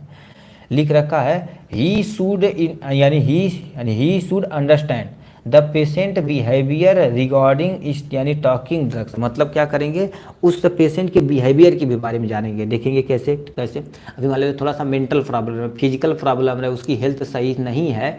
ठीक है, तो भैया कहेंगे अच्छा ये इस क्वालिटी की दवा चलाओ जिससे काम हो जाएगा। ठीक है, नहीं तो उससे दवा देंगे, दवाइया खाए नहीं, दवा के प्रति उसका बिहेवियर कैसा है वो भी हम देखेंगे। ठीक है, कि दवा दे रहा है तो पेशेंट पे जैसे मान लेते हैं ट्रस्ट कर रहा है कि नहीं, मतलब पेशेंट हम पे ट्रस्ट कर रहा है कि नहीं, जब विश्वास ही नहीं करेगा तो उस पर काम भी नहीं करेगी। तो मेडिकल हिस्ट्री भी देखेंगे, अच्छे से दवाइयाँ दे रही थी बट खा नहीं रहा था, तो ये सब कुछ भी इनके प्रोसीजर के अंतर्गत देखा जाएगा। तो क्या क्या लिखेंगे, सबसे पहले मेडिकल हिस्ट्री क्या होती है ये देखेंगे, उसका गोल मेन उद्देश्य क्या होता है ये देखेंगे, उसके बाद यहाँ पर प्रोसीजर क्या होता है वो देखेंगे अच्छे तरीके से। ठीक है, ठीक। नेक्स्ट क्वेश्चन क्या पूछा बाबू, 7वां नंबर क्या क्वेश्चन पूछा, explain various study to minimize medical error, जो तुम्हारे पास मेडिकल एरर है उसको तुम कैसे मिनिमाइज कर सकते हो, इसको अच्छे तरीके से एक्सप्लेन करना पड़ेगा, याद रखना। ठीक है, यानी मेडिकल एरर को कैसे मिनिमाइज कर सकते हो इसको हमें दिखाना पड़ेगा, कैसे हो रहा है इसको बताना पड़ेगा। ठीक है, तो इसको भी हम अच्छे तरीके से एकदम अच्छे तरीके से आपको बताते हैं।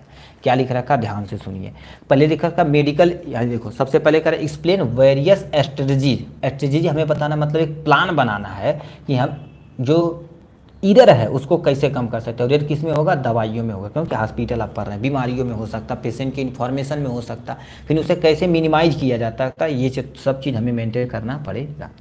तो ये लिखा सबसे पहले मेडिकेशनल ईरर क्या होता है। ठीक, अभी ये क्या होता है, ए मेडिकेशनल ईरर, इंट्रोडक्शन है याद रखना।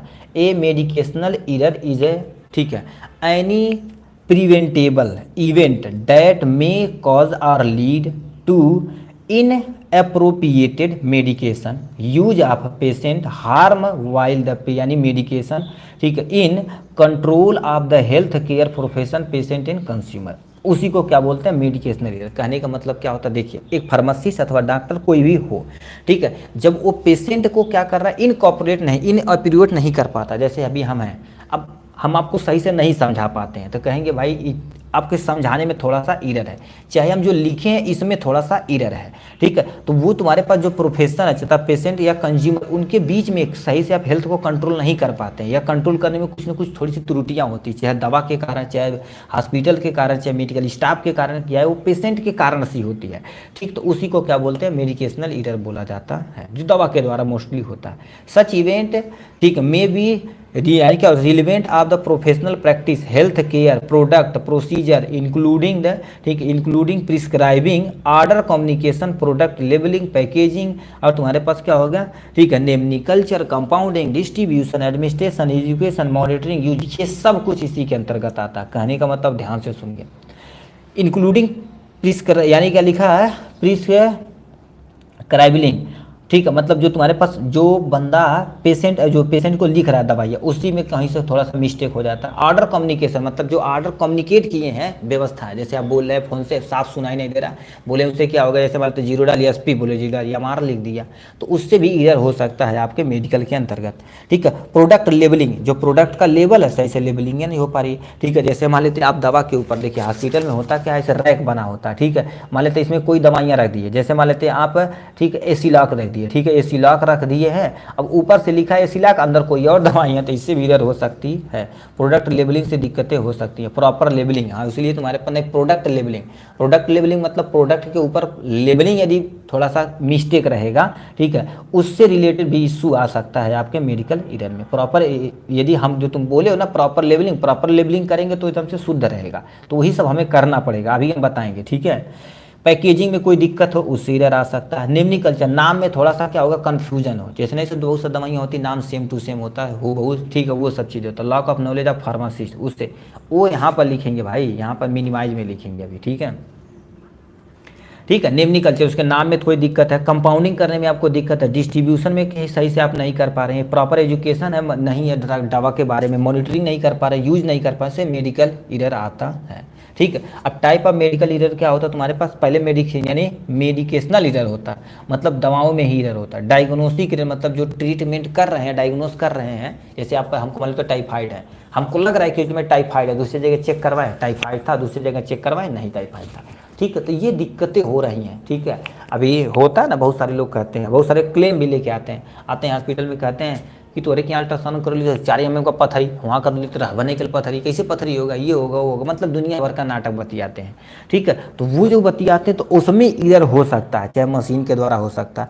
सर्जिकल ईरर मतलब जो आप हॉस्पिटल में कर रहे हो उसके द्वारा। सिस्टमेटिक फेलियर मतलब आपके यहाँ pharmacist, staff, doctor, physician, nurses सही से नहीं कम्युनिकेट कर पाते हैं या बातचीत नहीं कर पाते, तो उनके कारण से भी आपके यहाँ ईरर हो सकता है प्रोडक्ट में, ठीक। तो ये हो जाएगा यहाँ से। इन्फेक्शन, अब बताओ ये सब चीज़ होगा ना तो तुम्हारे पास बड़ी तगड़ा इन्फेक्शन हो जाएगा, और याद रखना भाई, ठीक है, तो ये सब पे दवाइयाँ चलाई जाती हैं, ईरर बड़ी ख़राब चीज़ होती है, ठीक है, तो ये इन्फेक्शन हो जाएगा। कॉज ऑफ मेडिकल, ठीक है, मेडिकेशनल ईरर कौन कौन से ऐसे हैं जो तुम्हारे पास यानी ईरर कर सकते हैं। एक्सपायरी ड्रग्स यदि कोई ले रहा है इससे ईरर हो सकता है, इसीलिए तुम्हारे पास अलग से रखा जाता है। लिखा इनकरेक्ट ड्यूरेशन, मतलब हम बोल दिए उससे भाई तो आप सुबह शाम दवाई खाएं, तो उसे सुबह शाम खाना चाहिए। ऐसे मान लेते सुबह नहीं भूल गया तो समूह 2 टिप डाला, अरे बराबर हो गई, कोनो चिंता नहीं। बोल देंगे तुम्हारे पास है कि आप सुबह दोपहर शाम खाना है आपको दवाई, तो सुबह दोपहर नहीं काम को खा के शाम 4 बजे खा लिया, फिर रात 10 बजे खा लिया, तो ये इससे भी मेडिकेशनल ईरर आ जाता है। जो 3 टाइम दवाइयाँ एक्चुअल में रियलिटी में होती हैं ना, कहाँ चला गया फिर, देखिए 3 टाइम दवाइयाँ होती हैं, तो जो चलाई जाती है 3 टाइम जो दवाइयाँ चलाई जाती हैं एक्चुअल में उसका देखिए आपका 24 घंटा होता है, इसे 3 में डिवीजन किया जाए, मतलब हर एक 8 घंटे के बाद आपको दवा लेनी ही लेनी है। बट मोस्टली लोग क्या करते हैं, सुबह खा लिए, दोपहर शाम खा लिए, गलत डोज, ठीक है, ले लिया, हाँ उससे तुम्हारे पास हो सकती है। तो एक्चुअल में देखा जाए तो आपको टाइम टू टाइम खाने का मतलब 8 3 24, तो हर एक 8 घंटे के बाद आपको दवा इंजेक्ट खानी है, ठीक, तो वह बैक्टीरियल इन्फेक्शन कम हो पाएगा। ठीक है, अब क्या लिख रखा, इनकरेक्ट प्रिपरेशन, सही से आप प्रिपरेशन नहीं कर पा रहे हैं। इनकरेक्ट टाइम, जो टाइम बोले हैं अभी देखो, टाइम आप जो सही से एक्चुअल में टाइम जो होना चाहिए वो दवा खाना ही रहे, इसीलिए बोलते हैं डॉक्टर से टाइम टाइम दवा खाएंगे बड़ी फिटी आ जाएंगे, कोनो दिक्कत नहीं। ठीक है, इनकरेक्ट डोज, अब डोज ही तुम्हारे पास क्या होगा, इनकरेक्ट है, ठीक है, जितना चाहिए उतना नहीं है, ठीक है, तो ये होता है। फिर क्या होगा, अननोन एलर्जन, मतलब आपको एलर्जन के बारे में पता है, ठीक है, उससे एलर्जी होती है उस सबके। इनकरेक्ट रेट, मतलब जिस रेट से आपको चाहिए, जैसे आपके बॉडी वेट के हिसाब से दवा चाहिए, ठीक है, तो आपको बॉडी वेट हो गया, एज के अनुसार दवाइयाँ दी जाती हैं और वेट दोनों के अनुसार दी जाती हैं, ठीक है। तो डॉक्टर अच्छे होते हैं तो कहते हैं वेटिंग करा लो इनका, ठीक है। और थोड़ा सा इनके बारे में फीकिया है, ठीक है, तो ये हो जाएगा यहाँ से।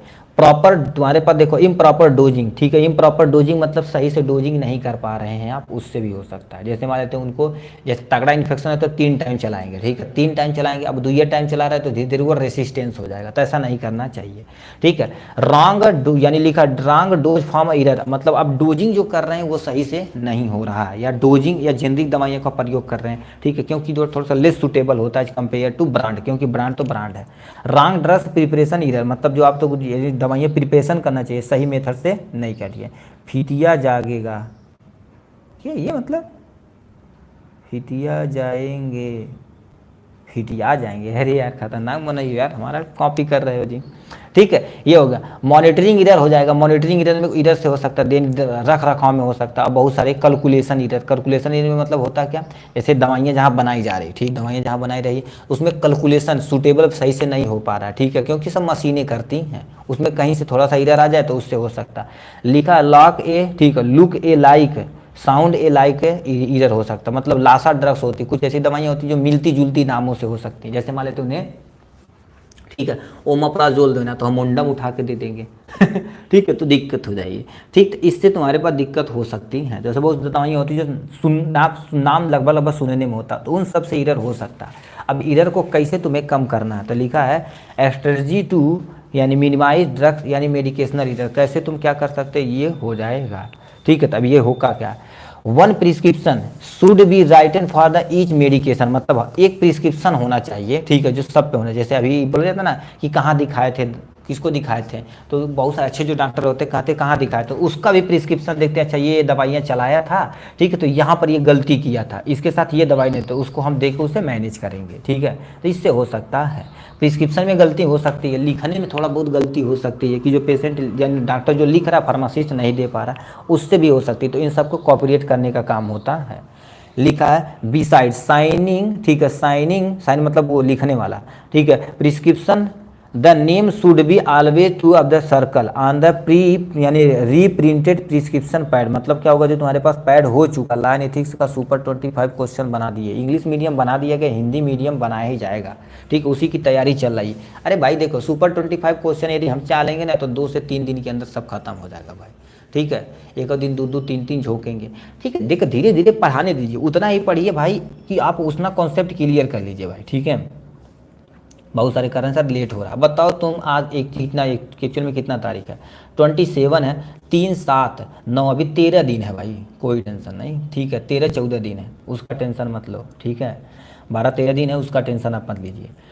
Dose and frequency of the medication, ठीक है सर हम हिंदी से आते हैं, कोई टेंशन नहीं भाई, ठीक है, तो क्या लिख रखा है, dose and frequency of medicational should be check in case of the any doubt, मतलब क्या होता है, देखिए फ्रीक्वेंसी और डोजेज यदि आपको कोई भी तुम्हारे पास डाउट हो रहा तो तुरंत उसे भरने से पूछिए, ठीक है, नहीं कि उल्टा सीधा देंगे तो दिक्कत हो सकती है, तो उससे हम क्या कर सकते हैं, चेकअप करा के भाई पूछ के हम कम कर सकते हैं। पेशेंट एज और वेट शुड बी मॉनिटेड, ठीक है, लिखा है मॉनिटेड इन ईच प्रिस्क्रिप्शन, मतलब हर एक के पेशेंट को वेट करना है, एज को मेंटेन करना है हर एक प्रिस्क्रिप्शन के टाइम, ठीक कि नहीं भाई, पेज नहीं करना है तो दिक्कत हो जाए।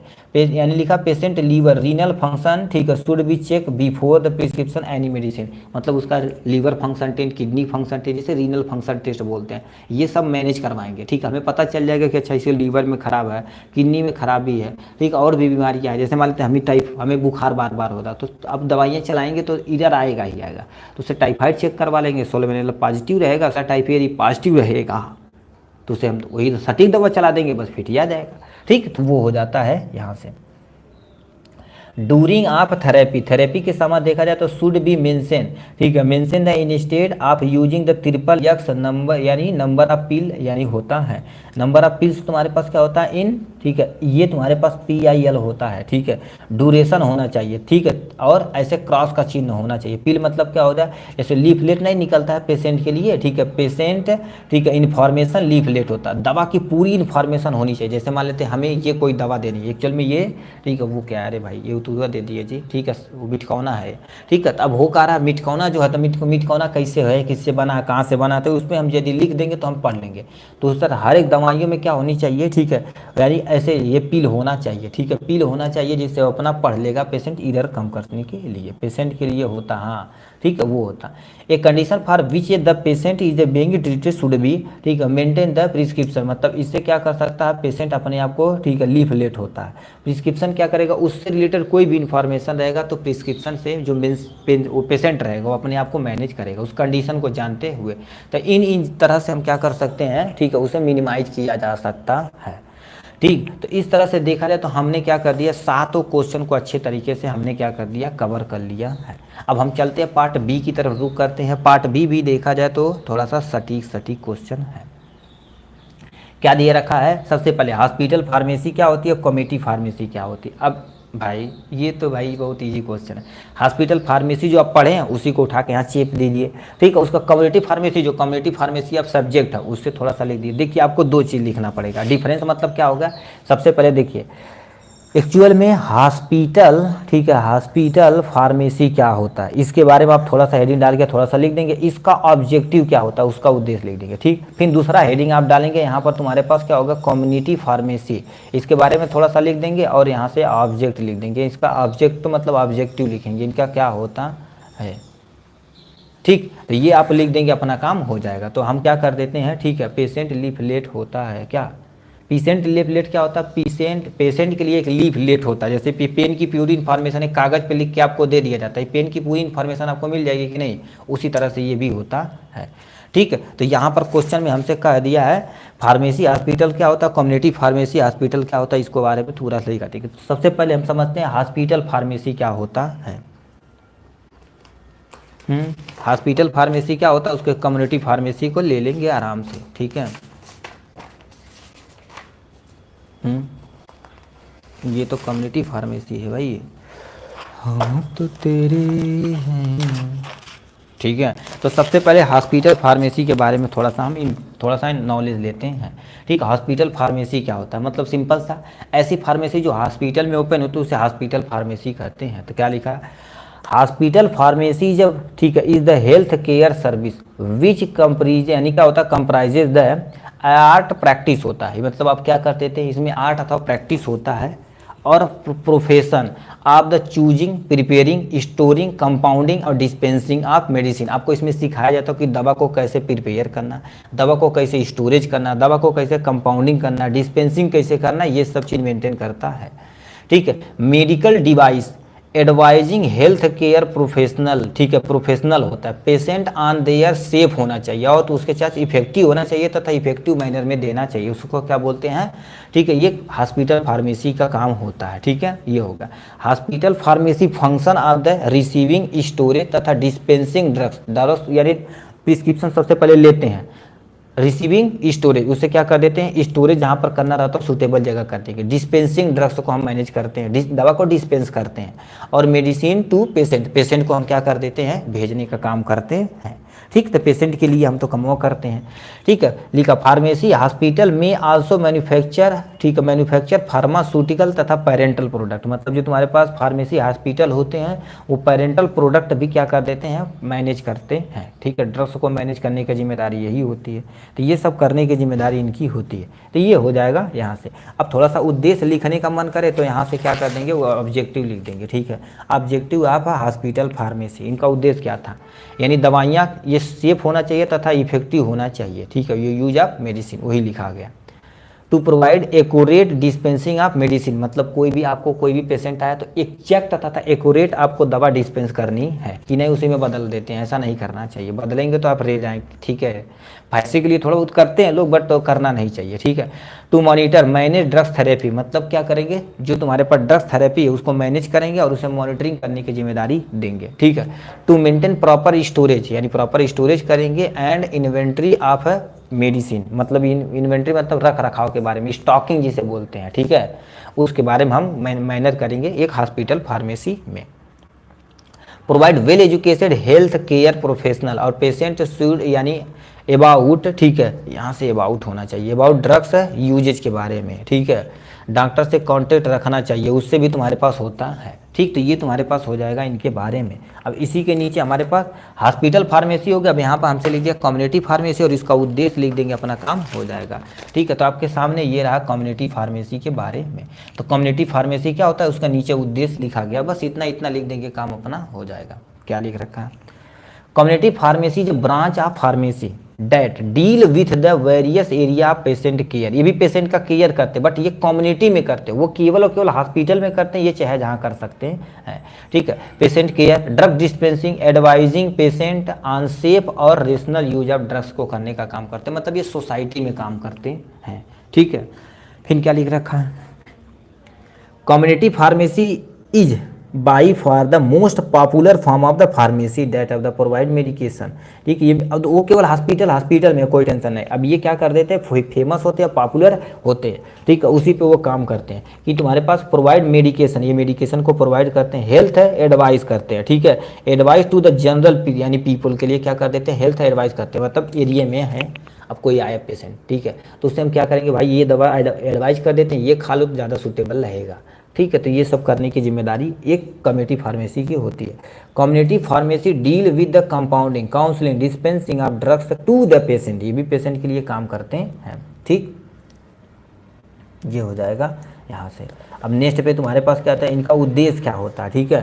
फार्मास्यूटिकल केयर, यानी फार्मास्यूटिकल को क्या करना, केयर करना, इनकी जिम्मेदारी बनती है। फार्माकोथेरेपेटिक जिम्मेदारी इन्हीं बनती है, मतलब दवा के द्वारा किसी चीज़ का ट्रीटमेंट करना इनकी जिम्मेदारी बनती है, ठीक। नेक्स्ट में हेल्थ प्रोमोशन, यानी प्रमोशन स्ट्रेटजी करना, मतलब हेल्थ प्रमोशन स्ट्रेटजी करना कैसे, अभी देखेंगे बड़ी बड़ी ऐड आता है, बस पे कंडोम का यूज किया जाता है कि आप एड्स से बचिए, ठीक है। गुड हेल्थ आता है, बढ़ने के लिए, हाइट के लिए बहुत सारी दवाइयाँ होती है, जैसे कोहनी में दर्द है तो डाइक्लोफेनेक आर्थो नहीं है, ठीक, तो वो सब अपना मेंटेन करते हैं, मतलब स्क्रीनिंग करने का काम करते हैं, ठीक है, प्रमोशन करते हैं। Have good skill to communication with the patient, इसके पास अच्छा कम्युनिकेशन होता है, ठीक है, पेशेंट से क्या करने, कम्युनिकेशन के लिए। हेल्थ केयर प्रोवाइडर भी होते हैं। डॉक्यूमेंट एवरीथिंग इज तुम्हारे पास है, ठीक है, यानी लिखा डॉक्यूमेंट एवरीथिंग ऑर्डर, मतलब हर एक डॉक्यूमेंट को क्या करेंगे, एक ऑर्डर में अरेंज करके वो रखना चाहेंगे और करते भी है, ठीक है। तो ये तुम्हारे पास कम्युनिटी फार्मेसी और उसका उद्देश्य हो जाएगा, ठीक। नेक्स्ट में क्या लिख रखा है जी, ठीक है, कह दिया हॉस्पिटल यानी फार्मेसी स्टैंडर्ड से या 5P बेस होना चाहिए, या 5P बेस के बारे में तुम्हारे पूरा डिटेल में बताना पड़ेगा, ठीक है,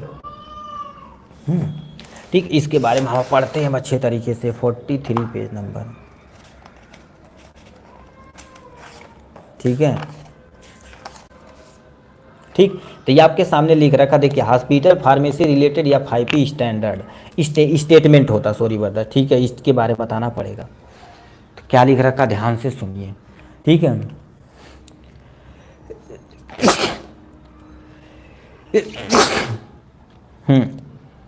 अब यहाँ पर लिखा हॉस्पिटल फार्मेसी स्टैंडर्ड या 5P स्टेटमेंट, अब यहीं पर रोक के या 5P का फुल नेम लिख के दिखाएं। देखिए कितने ऐसे बंदे जो या 5P का फुल नेम एफ से नहीं शुरू होता है, या 5P का फुल नेम एफ से नहीं शुरू होता है। देखें कितने लोग ऐसे शुरू करके दिखाते हैं इसका या 5P का फुल नेम, ठीक है। चलिए करेक्ट भाई, देखिए इंटरनेशनल पहले आ गया, बेसल स्टेटमेंट होता है, ठीक है। नहीं भाई क्या कर दिए हैं, गलत बनवा दिए ठीक है। पी का मतलब बताइए, ठीक है, सही बताए थे सब, अगर पी का सही गलत लिख दिए थे। F5P इज ग्लोबल ऑर्गेनाइजेशन होती है, बड़ी लेवल पे काम करती है। डेट रिप्रेजेंट, ठीक है, and assistance pharmacy pharmaceutical science education world wide, मतलब ये क्या कर देती है, सिंपल सा देखा जाती है, ग्लोबल ऑर्गेनाइजेशन है, ये खुद को रिप्रेजेंट करते हैं और लिखा असिस्ट यानी असिस्ट करती है फार्मेसी को, मतलब उसको बढ़ावा देने का काम करती है फार्मास्यूटिकल। हाँ, international pharmaceutical federation is the correct option brother. ठीक है, ये भी एमसीक्यू में पूछा भी गया था। ठीक है, तो ये हो जाएगा, मतलब ये तुम्हारे पास फार्मास्यूटिकल की साइंस के मैनेज करने की जिम्मेदारी सब ग्लोबल लेवल पे ऑर्गेनाइज करते हैं, ग्लोबल वर्ल्ड वाइड पूरी दुनिया पे ये काम करते हैं ये FIP। ठीक है, तो ये देखा जाए तुम्हारे पास हाँ फेडरेशन यानी फार्मा देखो इंटरनेशनल लेवल पे काम करते हैं, इसीलिए इनका नाम होता है। नेक्स्ट में क्या लिखा, इन 2008 में देखा जाए तो ये कॉन्फ्रेंस किए थे, was the conduct in the Basel Switzerland में by the FIP which including, इसमें हॉस्पिटल फार्मासिस्ट थे from all over the world and discuss the about the future of hospital pharmacy. अब देखो ये तुम्हारे पास ग्लोबल 2008 में किया गया था स्विट्जरलैंड में, वहाँ पर हर एक दुनिया के लेवल देखो बाई FIP के द्वारा किया गया था। Hospital pharmacy all over the world, मतलब हर एक दुनिया के क्या हो गए थोड़े जो तुम्हारे पास बेस्ट क्वालिटी के फार्मासिस्ट तो वहाँ इकट्ठा किए गए थे। ठीक है, and discuss about the future of, ठीक है, future of hospital pharmacy, hospital pharmacy में उनके फ्यूचर के बारे में बहुत सारे लोग वहाँ पर बातें डिस्कस किए थे। अब स्टेटमेंट क्या थी तो यहाँ पर लिया गया है, तो सबसे पहले लिखे हैं प्रोक्योरमेंट किए थे पहला। दूसरा इन्फ्लुएंस ऑफ द यानी प्रिस्क्राइबिंग, मतलब डॉक्टर की चॉइस, कास्ट, मार्केटिंग सब कुछ देखते हैं। जैसे डॉक्टर की चॉइस होती है, जैसे MR भेजते हैं, कंपनियां MR भेजती है कि इनको भेजे, और MR उन्हें बताता कि हमारे भाई ये इस क्वालिटी की दवा ऐसे ऐसे काम कर रही है, ये सब चीज़ हो रही है। ठीक है, तो उसको काम करना, चॉइस है उनकी। ठीक है, कास्ट भी, कास्ट इफेक्टिव होना चाहिए, हो सके तो कम से कम पैसा भी रखा जाए तो ज़्यादा सूटेबल रहेगा। ठीक है, मार्केटिंग करना यही सिखाते हैं। ठीक है, ये सब करने का काम करते हैं। Prescription and delivery of medicine, मतलब कोई दवा प्रिस्क्रिप्शन पर्चा आपके यहाँ फेंक दिया तो डिलीवर कैसे दवा करनी, कौन कौन से सावधानियां बरतनी है, तो ये सब चीज़ करता है। एडमिनिस्ट्रेशन ऑफ मेडिसिन, मतलब हमारे शरीर के अंदर दवा को कैसे एडमिनिस्ट्रेशन करना है, किस रूट के थ्रू, मान लेते स्किन के थ्रू करना है, या तुम्हारे पास नस में डालना है, या IM डालना है, IV डालना, क्या डालना है, ये सब कुछ मेंटेन करता है। ठीक है, मॉनिटरिंग ऑफ मेडिसिन, ठीक है, यूजेज, अब ये तुम्हारे पास लिखा है मेडिसिन को यानी कैसे यूज करना, उसको मॉनिटर करना इन्हीं की जिम्मेदारी होती है। ठीक, ये हो जाएगा तुम्हारे पास। नेक्स्ट में तुम्हारे पास क्या लिख रखा है जी, ह्यूमन रिसोर्सेज, ह्यूमन के रिसोर्सेज को भी मेंटेन करना इन्हीं की जिम्मेदारी बनती है। तो ये FIP के बारे में था, इतना स्टेटमेंट था। तो FIP आएगा तो तुम्हें सबसे पहले थोड़ा सा इंट्रोडक्शन देना पड़ेगा, फिर इनका तुम्हारे पास स्टेटमेंट वगैरह दे के काम खत्म कर देंगे आराम से। ठीक, नेक्स्ट क्वेश्चन पूछा है, give the role of pharmacist in the preventing antimicrobial resistance. ठीक है, अब ये तुम्हें करना पड़ेगा अच्छे तरीके से। 40 कितने नंबर, 3rd नंबर क्वेश्चन है ना, 3rd नंबर का क्वेश्चन हो जाएगा। ठीक है, 10 नंबर पेज पे। ठीक है, तो यहाँ पर लिखा है रोल ऑफ फार्मासिस्ट, देखिए आपके सामने लिखा role of pharmacist in preventing antimicrobial resistance. अब पहले समझिए एंटी माइक्रोबियल रेसिस्टेंस क्या होता है। जैसे आपको कोई बीमारी हुई, फॉर एग्जांपल मान लेते कोई आपको बीमारी हुई हो ना, या किसी पर्सन को बीमारी हुई है, ठीक है, वो पर्सन दवाइयाँ खाया जा रहा है, तो वो जो बैक्टीरियल इन्फेक्शन हुआ है या माइक्रोबियल इन्फेक्शन हुआ है, तो वो क्या करेगा, उस दवा के प्रति रेसिस्टेंस बना लेगा। क्या बना लेगा, रेसिस्टेंस। आपको उसमें कोई दवाइयाँ प्रयोग करोगे तो मोस्टली ठीक नहीं होगा। बट हम क्या कर देते हैं, उसमें एक एंटी माइक्रोबियल रेसिस्टेंस दवाइयाँ आती, उसको यदि देंगे, वो भी तगड़ा एंटीबायोटिक होती है, उसको देंगे तो उससे हम ट्रीट कर सकते हैं। तो क्या लिख रखा है, antimicrobial resistant develop naturally और occurring when microorganism develop the ability to resist the medicational that has been use to treat them होता। कहने का मतलब एंटी माइक्रोबियल एक ऐसा अपने आप को, मतलब उस दवा के प्रति नेचुरली अपने आप को क्या कर देता, डेवलप कर लेता। एबिलिटी टू रेसिस्टेंस, मतलब वो क्या करे, उसके पास एबिलिटी होती है, उसके प्रति रेसिस्टेंस हो जाता है, उस पर कोई भी मेडिसिन आप वर्क नहीं करेगी। ठीक, जो आप दवाइयाँ लंबे समय तक प्रयोग करते हैं, इसीलिए डॉक्टर बोलते हैं कि इतना दिन आपको मेडिसिन ये खानी है, तो उतना दिन कम से कम खा लेनी चाहिए। ठीक है, मगर यहाँ पर क्या होता है, 4 खुराक देंगे तो 2 खुराक में फिटिया जाएंगे, तो 2 खुराक फेंक देंगे, कहेंगे फालतू दवाई कौन करिए खाइए बा। ठीक है, तो ये होता। To minimise antimicrobial resistance hospital pharmacist play a vital role of the preventing antimicrobial overdoses. आप ओवर यूज या ओवरडोजेज बातें कहिए, कहने का मतलब यहाँ पर देखा जाए तो हर एक बात में लोग क्या कर रहे हैं, ठीक, हर एक बात में उन्हें क्या कर दे रहे हैं, एक्चुअल में एंटीबायोटिक चला दे रहे हैं। जैसे अभी किसी को नॉर्मल फीवर हुआ तो एंटीबायोटिक सिंगल नहीं डबल एंटीबायोटिक चला देंगे। ठीक है, उससे तुम्हारे पास रेसिस्टेंस हो रही है बैक्टीरिया, तो ये आपको ओवरडोज को, ओवर यूज को कम करना है। ठीक, आपकी जिम्मेदारी बनती है। रोल ऑफ फार्मासिस्ट तुम क्या लिखोगे, clearly, sorry, regularly create and use of the quantitative data on anti microbial drugs use, मतलब आपको क्वांटिटी बनाने की इतना ही दवा हमें प्रयोग करना, उससे ज़्यादा हम किसी को नहीं दे सकते हैं, ठीक है। यानी रेगुलेट करना कि भाई आप कम से कम एंटीबायोटिक खाइए तो ज़्यादा सूटेबल रहेगा, ठीक है। तो ये आपकी जिम्मेदारी बनती है, पहला responsibility. Discuss and work with the physician to ensure that the best responsible use of antibiotic, मतलब आप किसी फिजिशियन से, किसी सर्जन से मिलिए, उनसे डिस्कस कर दीजिए कि अच्छा ये बीमारी में हम कौन सा सटीक एंटीबायोटिक चला सकते हैं कि जिससे वो बैक्टीरिया मर सकता है, तो वो बताएंगे, तो डिस्कस करना आपकी जिम्मेदारी बनती है। यदि आपको बता देना चाहते हैं, देखिए हो क्या रहा है, आप इस इर्द गिर्द में चल रहे हैं, मतलब डी फार्मा के इर्द गिर्द चल में रहते हैं, जितना आप कॉन्टेक्ट में रहेंगे किसके, फार्मासिस्ट के, नहीं सॉरी फार्मासिस्ट नहीं, फार्मासिस्ट तो रहबा करेंगे, अब किसी भी डॉक्टर के कांटेक्ट में रहेंगे तो ज़्यादा चीज़, आप बहुत सारा चीज़ सीख जाएंगे, तो ये करने की जिम्मेदारी होती है। तो ये लिख रखा फिजिशियन टू इंश्योर करेंगे बेस्ट क्वालिटी के, यानी कौन सी एंटीबायोटिक है उसके रिस्पांस को देखेंगे, ठीक। ग्राम पॉजिटिव था, ग्राम निगेटिव तो बैक्टीरिया होते हैं, उस पर हम जानते हैं कि कौन स्टेनिंग ले रहा है, कौन स्टेनिंग नहीं ले रहा, तो उसी के अकॉर्डिंग हम दवाइयाँ देते हैं।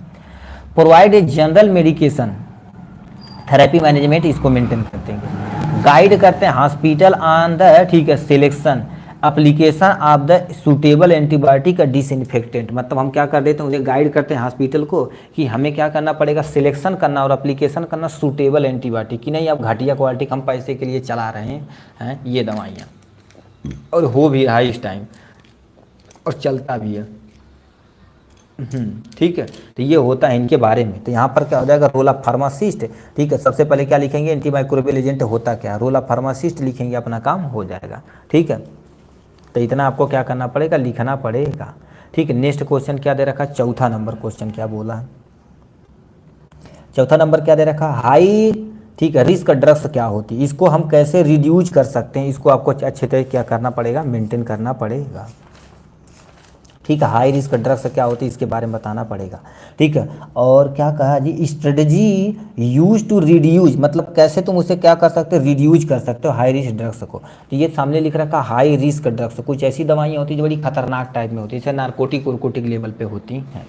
तो high risk drugs have the increase, देखो increase risk of the causing sufficient harm to patient if use incorrectly, मतलब कोई पेशेंट है दवा को इनकरेक्ट रूप से यूज कर रहा है, सही से प्रयोग नहीं कर रहा, तो उसके अंदर इतना टॉक्सिसिटी प्रोड्यूस की जा सकती है, ठीक है, इतना टॉक्सिसिटी प्रोड्यूस कर सकती है कि पेशेंट की डेथ भी हो सकती है, ठीक है। हाँ, डाइजापाम वगैरह, ठीक, अल्प्राजोपाम, ये सब हाई के अंतर्गत आती हैं, ठीक है, ये सब खतरनाक दवाइयाँ होती हैं, ठीक है। तो ये तुम हाई रिस्क ड्रग्स में also have the narrow therapeutic, ठीक है, therapeutic drugs range which mean, ठीक है, which mean there is a little difference between the sub therapeutic then therapeutic toxic dosages होते हैं। कहने का मतलब क्या होता है, हाई रिस्क की जो ड्रग्स होती है वो बहुत खतरनाक टाइप में होती हैं, ठीक है। तो ये होती क्या, therapeutic drugs of the range के अंतर्गत रखी जाती है, बट बहुत लेस अमाउंट में ही रखी जाती है। जैसे अभी छोटे स्कूल मेडिकल स्टोर पे जाएंगे ना, तो कहेंगे हमें ये दवा चाहिए, तो उतना ज़्यादा एडवांस टाइप में नहीं रख पाएगा,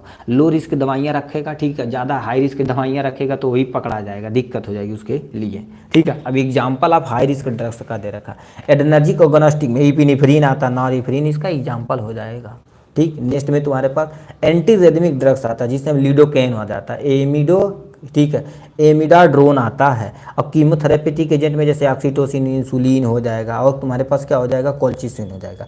तो ये तुम्हारे पास अभी विदाउट प्रिस्क्रिप्शन की दवा भी होती है जो बिना आप किसी डॉक्टर के सलाह से ले रहे हैं, जैसे नींद की दवा, बीपी की दवा, हार्ट की दवा, ठीक है। तो ये सब तुम्हारे पास सब हाई रिस्क ड्रग्स आती है। अब ऑक्सीटोसिन वगैरह लेंगे तो दिक्कत हो जाएगी, ठीक है। तो ये दिक्कत है, उसे महा दिक्कत बोलते हैं, ठीक है। Reduce the high risk drugs, उसे कब से कम कर सकते हैं, पहले स्ट्रेटजी करेंगे, इरर करेंगे और प्रिवेंशन प्रोसेस करेंगे अपने तरीके से, ठीक है, कि हम ज़्यादा हो सके तो इसको हमें उपयोग ही नहीं करना है। मेक इरर अपरेंट, मतलब क्या करेंगे, इरर अपरेंट बताएंगे कि इसको चीज़ें हो रही हैं, ठीक है, क्योंकि बिना प्रिस्क्रिप्शन से आप देंगे नहीं, पहली बात। दूसरा, यदि देंगे तो उसे एक असीमित क्वांटिटी में देंगे, ठीक है, सीमित क्वांटिटी में देंगे कि हमें इतना ही देना है, नहीं तो ज़्यादा देंगे तो दिक्कत हो जाएगी, ठीक है।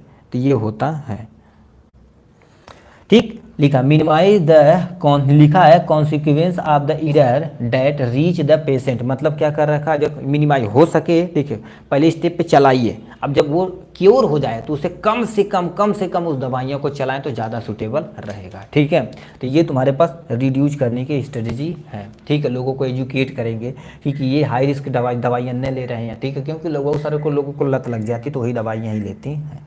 ठीक, डिस्पोजल ऑफ नारकोटिक ड्रग्स, यानी 5वां क्वेश्चन तुमसे पूछा है, 60 note on the disposal of narcotic drugs. Narcotic drugs को कैसे आप डिस्पोज करेंगे इसके बारे में आपको बताना है। ठीक, डिस्पोजल मतलब क्या करना है। ठीक है, पेशेंट की डेथ भी हो सकती हो जाती भाई। ठीक है, होने का मतलब नहीं, हो जाती है।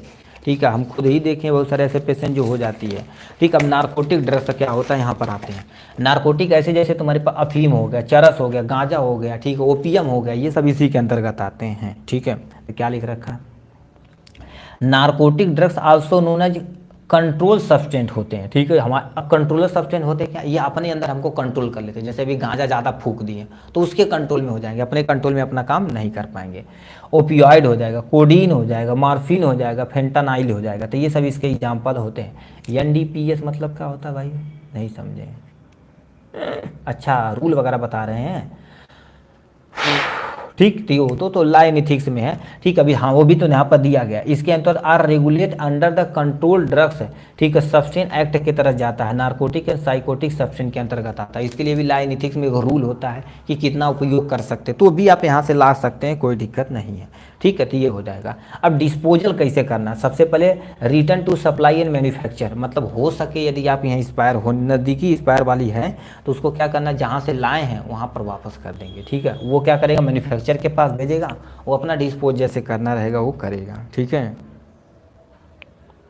ठीक, नेक्स्ट में तुम्हारे पास लिखा हाईली सैनिटरी लैंड फीडिंग करेंगे, मतलब उन्हें क्या करना, नारकोटिक दवा को अंदर तक हम क्या करेंगे, फीड करेंगे। ठीक है, अंदर तक जमीन के अंदर गाड़ेंगे। ठीक, वाटर, ठीक है, सॉरी, वेस्ट इमोबिलाइजेशन यानी इनकैप्सुलेशन करेंगे, मतलब जो आए थे ना, ठीक है, वो एमपीसीसी वाले, उसको पन्नी में अच्छे तरीके से कैप्सुलेशन करके, मतलब अच्छे तरीके से बंद करके हम क्या कर देंगे, उन्हें दे देंगे। ठीक है, बर्निंग इन ओपन कंटेनर, किसी ओपन कंटेनर में कर देंगे। उससे एक्चुअल में देखा जाए तो तुम्हारे पास एयर पोल्यूशन होता है, बट कोई नारकोटिक खाएगा तो उसकी डेथ हो सकती है, तो किसी ऐसे एरिया में ले जाएंगे जहाँ थोड़ा सा बर्न करा देंगे। ठीक है, फिर नेक्स्ट में तुम्हारे पास क्या लिख रखा है, ठीक है, यानी लिखा मीडियम टेम्परेचर पे उसे क्या करेंगे, दो, यानी क्या लिखा है, इंसेरिएशन विद द 2 चेंबर, और इंसेरिएटर विद द मिनिमम टेम्परेचर पे कितना होना चाहिए, 850 डिग्री, धीरे धीरे उस पर हम जला देंगे उसको अच्छे तरीके से। ठीक, वो कर देंगे। नेक्स्ट में high temperature incineration with the temperature of the कितना, 1200 डिग्री सेल्सियस पे अपना काम कर देंगे तो काम हो जाएगा। ठीक है, ये इस पे हो जाएगा। केमिकल कंपोजिशन इसी पे काम करता है। ठीक है, तो ये सब तुम्हारे पास डिस्पोजल करने का मेथड होता है। ठीक, तो सिंपली आपको कर देंगे क्या, सबसे पहले नारकोटिक ड्रग्स क्या होता है इसको लिख देंगे। ठीक है, उसके बाद डिस्पोजल कैसे करना है इसको लिख देंगे अच्छे तरीके से। ठीक, अपना काम हो जाएगा।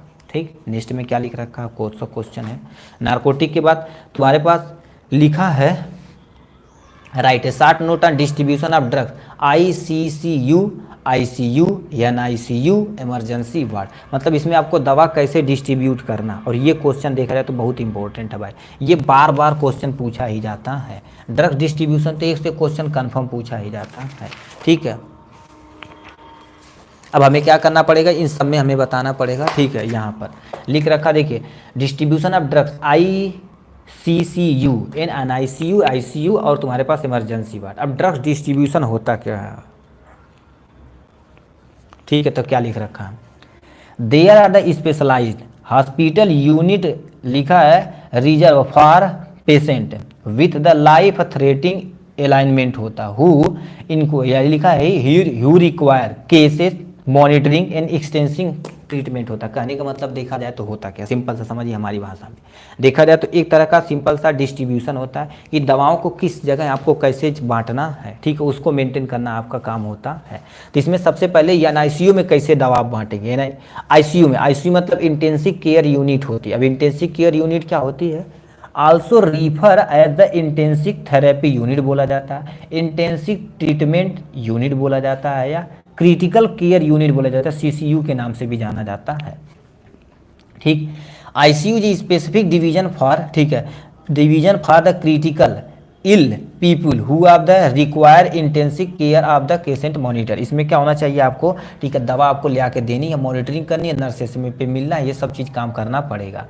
ठीक है, लिख रखा है टी व्हाट दिस ब्रो।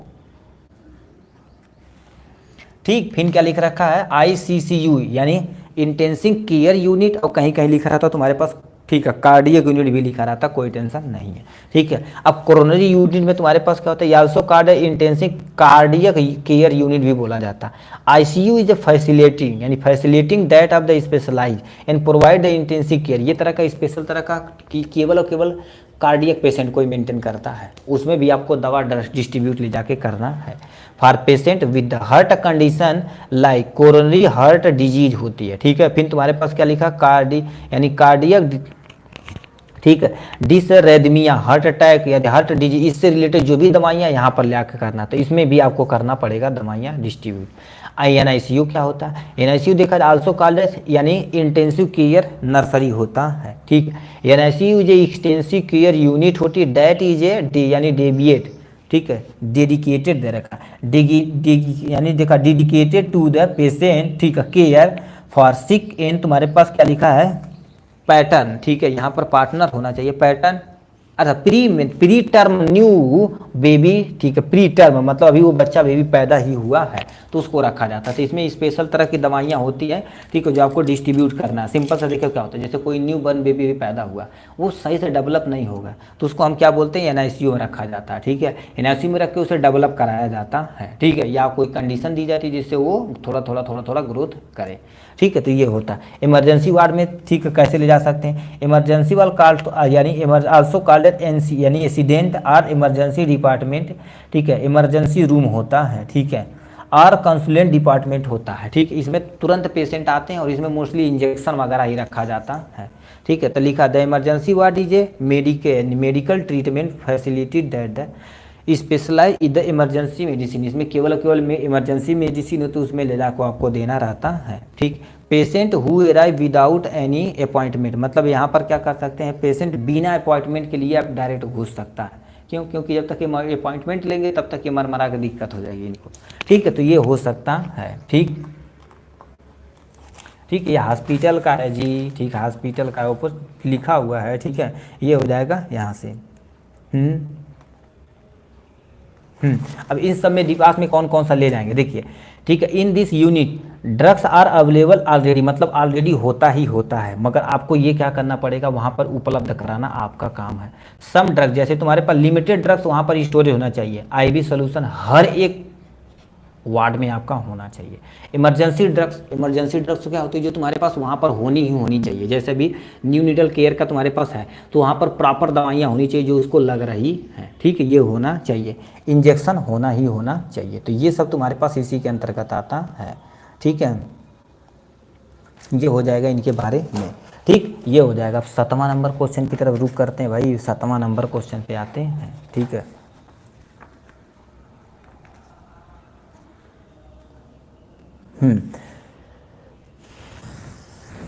सातवां नंबर क्वेश्चन पे आते हैं। क्या लिख रखा भाई, कहाँ चला गया। ठीक है, इधर आप सब बताएंगे, इसमें हम कुछ भी बताने वाले नहीं भाई। ठीक है, अब बताएंगे। ठीक है, डिफाइन, ठीक है, डिफाइन रेडियो फार्मास्यूटिकल क्या होता है, right in brief about the storage of radio pharmaceutical care क्या होता है। ठीक है, इसके बारे में आपको बताना पड़ेगा। तो ये क्या होता है, कैसे होता है, ध्यान से सुनिए। ठीक है, ध्यान से सुनिए। ठीक है, रेडियो फार्मास्यूटिकल केयर के बारे में बताना पड़ेगा। 7वां नंबर क्वेश्चन, कॉपी नंबर, ठीक है, कॉपी 49 दिया गया है। ठीक है, ठीक है, रेडियो फार्मास्यूटिकल केयर है, स्टोरेज कैसे करना है इसको पूरा बताना। कैंसर ट्रीटमेंट होता है, हाँ, तो ये लिख रखा है रेडियो फार्मास्यूटिकल प्रोडक्ट दिया गया है। तो क्या लिख रखा है, radio pharmaceutical are refer to the drugs that are the attach to यानी रेडियो एक्टिव मटेरियल, इसमें रेडियो एक्टिव मटेरियल वगैरह भी अटैच होते हैं। ठीक है, ये अटैच होते हैं जो अपना काम करते हैं। तो होता क्या एक्चुअली रियलिटी में देखा जाए, ये होते क्या है। ठीक है, इसमें रेडियो एक्टिव पोर्शन होते जो रिलीज करते हैं रेडिएशन, जो स्कैन करते हैं और मैनेज करते हैं अपने आप को। सिंपल सा रेडियो एक्टिव फार्मास्यूटिकल क्या होता है, फार्मास्यूटिकल मतलब दवाइयाँ, रेडियो मतलब ऐसे सब्सटेंस जो तुम्हारे पास मेडिकल पर्पज के लिए किसी पर्सन को ट्रीटमेंट के लिए प्रयोग किए जाते हैं, उसी को रेडियो फार्मास्यूटिकल बोला जाता है। ठीक है, तो ये तुम्हारे पास हो जा रहा है। अब क्या लिख रखा है, ध्यान से सुनिए। Radio pharmaceutical are refer to the drugs that are attach to the radio यानी रेडियो एक्टिव मटेरियल, इसमें क्या होता है, रेडियो एक्टिव मटेरियल इंक्लूडेड होते हैं। The radiation portion release radiation that are the scan can of the manage, इसको क्या कर देते हैं, मैनेज का करने का काम करते हैं। While the pharmaceutical active portion determinate, ठीक है, determine the activity that will be the calculated, इसे क्या कर देते हैं, सबसे पहले हमारे शरीर के अंदर जाएगा, उसे डिटरमाइन करेगा और कैलकुलेट करेगा, उससे हम डिजीज को क्योर कर सकते हैं। ठीक, अब लिखा रखा तुम्हारे पास क्या, रेडियो फार्मास्यूटिकल, ठीक है, radio pharmaceutical are specialised design product that are the usually, ठीक है, use therapeutic for the treatment and diagnosis purpose, मतलब ये क्या कर देते हैं, रेडियो एक्टिव सब्सटेंस जो होते हैं इसी पर्पज के लिए ही की जाती हैं, ठीक है, इसी पर्पज के लिए ही की जाती हैं, ठीक है, और उसी से ट्रीट, यानी किसको, जैसे कैंसर हो गया किसी को, ठीक है, उसको ट्रीट करने के, डायग्नोस करने के लिए रेडियो फार्मास्यूटिकल प्रोडक्ट का यूज करना चाहिए। ठीक, उसके बाद तुम्हारे पास क्या लिख रखा है जी, कहाँ चला गया, ठीक, ये लिखा radio pharmaceutical get the disturb in the body, मतलब हमारी बॉडी को क्या कर देते, बहुत तगड़ा डिस्टर्बेंस करते, क्यों, क्योंकि इसमें से इमिट होती है रेडिएशन, ये रेडिएशन जो इमिट होती है बड़ी तगड़ी, जैसे अपन मोबाइल में हमें, ठीक है, अभी लंबे समय तक आप यहाँ अपने पॉकेट में मोबाइल रखते हैं तो आपके शरीर में टेस्टोस्टेरोन की कमी होने लगती है, ठीक है, जो हमारे पास ओवरी से निकलती है, ठीक है, सॉरी ओवरी हमारे अंदर कहाँ, टेस्टिस होता है, उससे निकलती है, ठीक है, लिखा है तुम्हारे पास, ठीक है। नेक्स्ट में क्या लिख रखा है, दीज रेडिएशन आर द फोटोग्राफेट होना चाहिए, और तुम्हारे पास डिटेक्ट इंटरनल इंजरी और एबनॉर्मल सेल ग्रोथ, मतलब इसमें यदि रेडियो एक्टिव फार्मास्यूटिकल का उपयोग किया जाएगा तो वो डिटेक्ट कर लेगा इंटरनल इंजरी को, इंटरनल इंजरी को क्या कर लेगा, वो डिटेक्ट कर लेगा और उसे मैनेज करके काम खत्म कर देगा उनका, ठीक है, हाँ, ठीक है, ये हो जाएगा। तो ये इंट्रोडक्शन हो जाएगा। आपको स्टोरेज कैसे करना है यहाँ पर हम दिखा देते हैं, स्टोरेज करने का condition. Radio pharmaceutical storage in air tight container in seal place, मतलब क्या होना, सील्ड प्लेस होना चाहिए, तो उसी में आपको स्टोरेज करना पड़ेगा, ठीक। This place should be this place should be the organise as per national तथा इंटरनेशनल रेगुलेशन सेट के तहत दिया जाएगा। तो एक्चुअल में होता क्या है, इसके तहत देखा जाए तो तुम्हारे पास जो कहीं भी आप रख रहे हैं इसको, तो नेशनल तथा इंटरनेशनल रेगुलेशन के तहत वहाँ रखना चाहिए, ठीक। कंटेनर ऑफ फार्मास्यूटिकल में भी डार्क ड्यू टू द, यानी इरिडेशन, ठीक है, मतलब वो यानी मेरे पास क्या होना, डार्क यानी पूरा रात, यानी पूरा ब्लैक होना चाहिए, ठीक है, एरिडेशन, क्योंकि वो रेडिएशन पैदा करेगा, तो जो तो उसे एब्जॉर्ब करने की जिम्मेदारी उनकी होती, ब्लैक करेगा। Although this of the does not indicate that the substance, ठीक है, यानी हैज बीन डिग्रीगेटेड, मतलब उस पर हमें साइन बना देना, मतलब सिंपल से समझिए, कोई भी तुम्हारे पास फार्मास्यूटिकल प्रोडक्ट है तो उस पर साइन होना चाहिए कि ये खतरा कितना देता है, ठीक है, ये हो गया। नेक्स्ट में क्या लिख रखा है, any radio pharmaceutical product mention the manufacture expiry date, मतलब हर क्यों क्या हुआ, ठीक, ये कौन किससे क्या बतिया रहा है, कुछ आता पता नहीं चल रहा।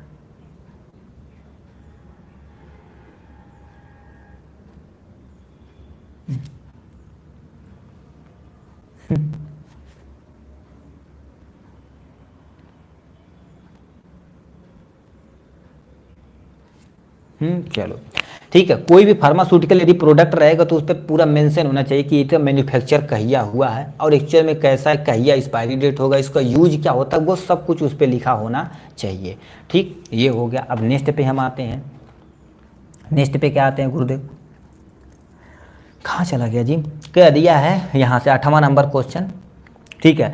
अब ये कह दिया, यानी लिखा है मेडिकेशन थेरेपी मैनेजमेंट, अब इसको भी हम क्या करेंगे, पीडीएफ में मेंशन करेंगे, ठीक है।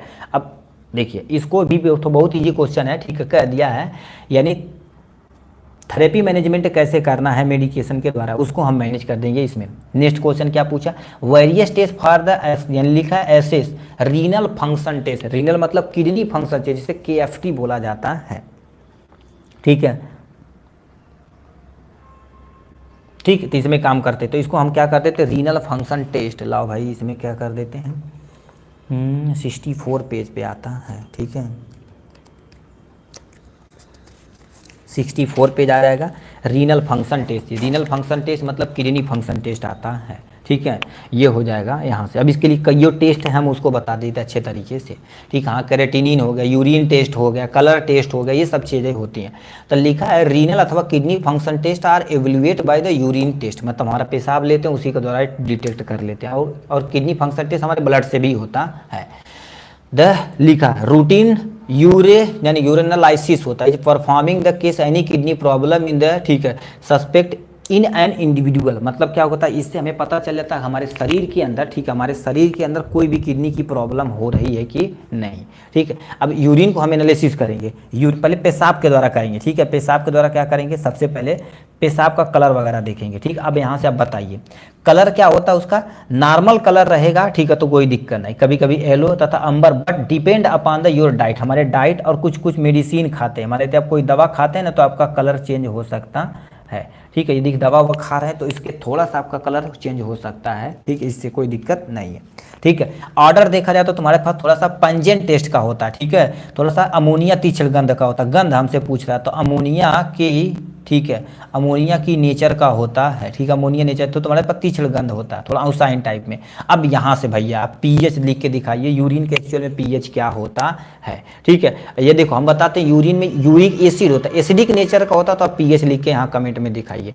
टर्बिडिटी मतलब इसे तुम देखोगे ना तो देखेंगे मोस्टली देखा जाए तो ट्रांसपेरेंट रहता है, ठीक है। अब हमारे पास केमिकल एग्जामिनेशन पे आते हैं। केमिकल एग्जामिनेशन क्या होता है, देखेंगे इसके अंदर तुम्हारे पास कोई प्रोटीन वगैरह तो नहीं है, प्रोटीन यहाँ पर पहले प्रोटीन, ग्लोबुलिन लेस देन तुम्हारे पास कितना होना चाहिए, हाँ इतना एसिडिक रहेगा तो जहाँ पेशाब करवा आदमी जर हो जाए मर दे इतना एसिडिक नहीं रहता भाई, 2.4 मतलब खतरनाक एसिड बना दिए आप, ठीक है। ये हो गया। अब तुम्हारे पास ग्लोबुलिन लेस देन कितना होना चाहिए, फी यानी 5 मिली डीएल के नीचे होना चाहिए। एल्बुलिन जो होना चाहिए 30, तुम्हारे पास 30 ग्राम डीएल से नीचे होना चाहिए, ठीक है। तो ये हो जाएगा। लिखा एबनॉर्मल ग्लूकोज लेवल, जिससे हमारे पास नॉर्मल देखा जाए तो 0.8 mm होना चाहिए, ठीक। अब उसके बाद तुम्हारे पास कीटोन बॉडी देखा जाए तो अंडर द, यानी आपको 24 घंटा में कम से कम 1 ग्राम हमारी बॉडी, 1 मिलीग्राम कीटोन को हमारे बॉडी से निकालना चाहिए, नॉर्मल है। ब्लड देखा जाए तो blood is urine indicate the सोर ऑफ किडनी, मतलब हमारे जैसे पेशाब हम कर रहे हैं उसमें ब्लड निकल रहा है तो किडनी में कोई इन्फेक्शन हो गया है, यूटीआई इन्फेक्शन हो गया, यूरिनरी ट्रैक इन्फेक्शन हो जाता है और नेफ्राइटिस हो जाता है, ठीक है।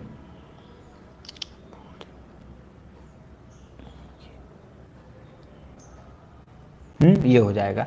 अब यहाँ से तुम्हारे पास क्या आ जाता है, यूरिन, ठीक है। यूरिन कहाँ पर जाता है, यूरिन आस्मो, ठीक है, आस्मोडिलिटी टेस्ट, मतलब हमारे शरीर के अंदर आस्मोटिक लेवल को मेंटेन हो रहा है कि नहीं, जो आयन वगैरह सही से हो रहे हैं काम कि नहीं। This test number of the dissolve practice, तुम्हारे पास लिखा है पार्टिकल इन यूरिन, केरेटिनिन होता है, यूरिया होता है और तुम्हारे पास पोटेशियम होता है और सोडियम होता है, तो ये सामने दिया गया है। तो ये सब हमारे ऑस्मोटिक लेवल को मेंटेन करते हैं। इसके लिए कईयों टेस्ट होता है। सम ब्लड सिंपल, ब्लड सिंपल इतना लिखेंगे तब भी कोई टेंशन नहीं है, ठीक है। यहाँ पर कुछ ब्लड टेस्ट सिंपल होता है, जैसे ब्लड यदि हमारा ले गया तो ब्लड यूरिन नाइट्रोजन टेस्ट किया जाता है, जिसे BUN के नाम से जानते हैं। अब ये क्या करते हैं, हमारे शरीर के अंदर BUN को नाइट्रोजन लेवल को मेंटेन करता है कि हमारे शरीर के अंदर प्रोटीन का प्रॉपर यूटिलाइज हो रहा है कि नहीं, उससे टेस्ट किया जाता है, ठीक है। अब नॉर्मल रेंज देखा जाए तो तुम्हारे पास क्या होगा, 10 से लेकर 12 ग्राम mg/dl होता है, ठीक। नाइट सिग्निफिकेंस देखा जाता है, इंक्रीज यदि करेगा तो इंडिकेशन डिसइंफेक्टेंट, किडनी सही से फंक्शन नहीं कर रही है।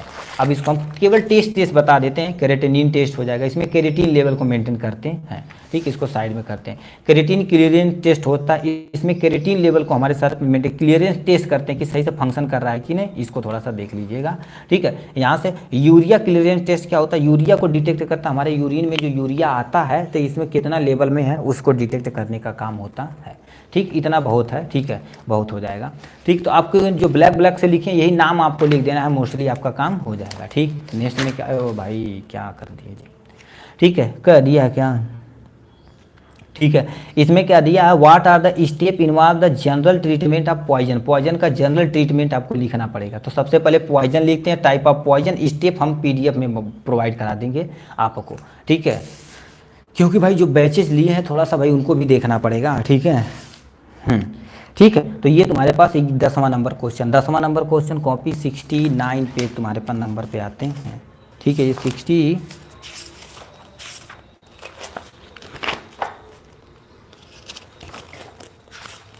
ठीक है। तो ये पॉइजन क्या होता है, पॉइजन का टाइप क्या होता है, चारकोल वगैरह। तो ये तुम्हारे पास पॉइजन ट्रीटमेंट दिया गया। पॉइजन सबसे पहले होता क्या, पॉइजन एक ऐसा सब्सटेंस होता है जो कंज्यूम करने पर या इनहेल करने पर या अप्लाई करने पर स्किन पे या इंजेक्शन लेने पर क्रिएट नॉर्मल, हमारे शरीर के अंदर क्या कर देती है, ठीक है, प्रॉब्लम क्रिएट करती है, जिससे आदमी की डेथ वगैरह भी हो सकती है। यानी प्रॉब्लम क्रिएट करेगी तो उसको पॉइजन बोला जाएगा, ठीक है। It may be any drugs, ये कोई भी दवा भी हो सकती है। यानी तुम्हारे पास एनिमल पॉइजन भी हो सकता है, बैक्टीरियल कंटामिनेशन भी हो सकता है, चाहे फूड से हो चाहे खाने से, किसी से भी हमारे अंदर पॉइजन बन सकता है। यदि मान लेते कंटामिनेशन वगैरह रहे तो कहते हैं इनको फूड पॉइजनिंग हो गई है, ठीक, तो ऐसे लोग बताते हैं, ठीक है। उसके बाद तुम्हारे पास लिखा है poison change the cellular metabolism, और केमिकल एक्टिविटी को क्या कर देंगे, थोड़ा सा चेंज कर देंगे, ठीक है। डैमेज द सेल, ठीक है, ये सेल को क्या करेंगे, डैमेज करेंगे फ्रॉम द फंक्शन, ठीक है, एंड देन, ठीक है, then disease and death causes करेंगे, ठीक। मतलब आप सोच सकते हो कितना खतरनाक है पॉइजन। पॉइजन मतलब जहर, ये सेलुलर मेटाबॉलिज्म को क्या कर देंगे, साइनाइड सबसे खतरनाक है भाई। मेटाबॉलिज्म को क्या कर देंगे, डिस्टर्ब कर देंगे, ठीक, यानी केमिकल एक्टिविटी को खराब कर देंगे, जैसे हमारा नॉर्मल फंक्शन खराब हो जाएगा, आदमी को डिजीज हो जाएगी। अब डिजीज रेयरली बचते हैं, ठीक है, मोस्ट सॉरी रेयरली मरते हैं, ठीक है। मोस्ट ऑफ द केस में यदि नॉर्मल बहुत जहरीला न रहे जी के जहर तो बड़े यानी बच जाएंगे आराम से। बहुत सारा पेशेंट हम ही बचा दिए हैं, ठीक है। देखिए एक्चुअल में क्या कर देते हैं, एनियस लाते हैं, ठीक है, उनके शरीर में पानी की पेट में से पाइप डाल के एनियस सर सर सर सर चढ़ाते हैं, फिर उसे पाइप से सन सन खींचते हैं, ठीक है, तो ये होता है। अब टाइप ऑफ पॉइजन तुम्हारे पास क्या होते हैं, पॉइजन कई तरह के हो सकते हैं। केमिकल में जैसे तुम्हारे पास जिंक सल्फाइड, जिंक यानी जिंक फास्फाइड जो चूहा मारने वाली दवा होती है। एल्युमिनियम फास्फाइड जो तुम्हारे पास सेल्फास होता है। हाउस होल्ड में तुम्हारे पास घर में तुम्हारे पास कौन सा होंगे, ब्लीचिंग पाउडर हो गया, कैरोसिन वगैरह होंगे। इंडस्ट्रियल में देखा जाए तो तुम्हारे पास मेथेनॉल हो गया, ठीक है, और तुम्हारे पास है एथिल ग्लाइकॉल हो गया, साइनाइड वगैरह भी होता है, ठीक है। टॉक्सिक प्लांट क्या होता है इनके बारे में आपको बता देते हैं। मॉर्फिन भी हो सकता है, ठीक है, वोमिटिंग, अरे मॉर्फिन देंगे तो उससे तो नार्कोटिक दवा, यदि ज़्यादा लेंगे तो भी पॉइजन केस हो सकता है, ठीक है। मॉर्फिन नहीं देते वोमिटिंग के लिए भाई, ठीक है, ठीक। ये तुम्हारे पास हो जाएगा साइनाइड जो सबसे खतरनाक। टॉक्सिक प्लांट कुछ ऐसे प्लांट होते हैं, आप मेडिकल स्टोर खोले हैं क्या, हैं का दवा खरीदना है, कहा का है ठीक है, अरे भाई कोई टेंशन नहीं, ठीक है, ठीक है। बाइट हो गया, जैसे कोई यानी बाइट यानी बोम यानी लिखा वेनम स्किन की, स्नैक किसी को काट लिया, स्पाइडर काट लिया, तो ये सबसे हो सकता है। तो सांप वगैरह देखा जाए तो खतरनाक होते हैं, ठीक है। नहीं सर वोमिटिंग लिए देने से पॉइजन कम हो जाता है, वो रियलिटी भाई, ठीक है। तो तुम्हारे पास न्यूरोटॉक्सिक होते हैं और हीमोटॉक्सिक होते हैं। कोई इंसेक्टिसाइड खा लिए, घर में देखेंगे जो खेत वोत में डालने वाला जहर रखा हुआ उसी को खा लेते हैं, मोस्ट ऑफ द केस वही खाते हैं, ठीक है। तुम्हारे पास क्या होता है, आर्गेनोफॉस्फेट होता है, आर्गेनोक्लोरीन होता है, ठीक है। थेरेपेटिक ड्रग्स है, ओवर डोजेज हो जाएगा तो non steroidal anti inflammatory drugs होती है, नार्कोटिक ड्रग्स भी खा सकते हैं, तब जहर पॉइजन बना देगा, ठीक। लीगल ड्रग्स तुम्हारे पास क्या होते हैं, कुछ कोडीन होती है, मॉर्फिन होती है, ठीक है। ये एक्चुअल में देखा जाए तो लीगल ड्रग्स होती है दवा के लिए, बट कुछ लोग खा लेते हैं तो दिक्कत हो जाती है, ठीक। तो ये हो जाएगा इनके बारे में। नेक्स्ट में तुम्हारे पास क्या लिख रखा है जी, clinical significance of drugs interaction, मतलब ड्रग्स इंटरेक्शन क्या होता है इसको बारे में पूरा डिटेल में बताना पड़ेगा। ड्रग्स इंटरेक्शन क्या होता है, कभी कभी दवाइयाँ होती हैं, दवा से रिएक्शन कर जाती है, या कोई दवाइयाँ ऐसी होती फूड से रिएक्शन कर जाती हैं, तो इसको तुम्हें अच्छे तरीके से बताना पड़ेगा। इसका सिग्निफिकेंस वगैरह क्या होता है, क्लिनिकल सिग्निफिकेंस सब कुछ बताना पड़ेगा। तो ये लिखा ड्रग्स इंटरेक्शन क्या होता है, ठीक है।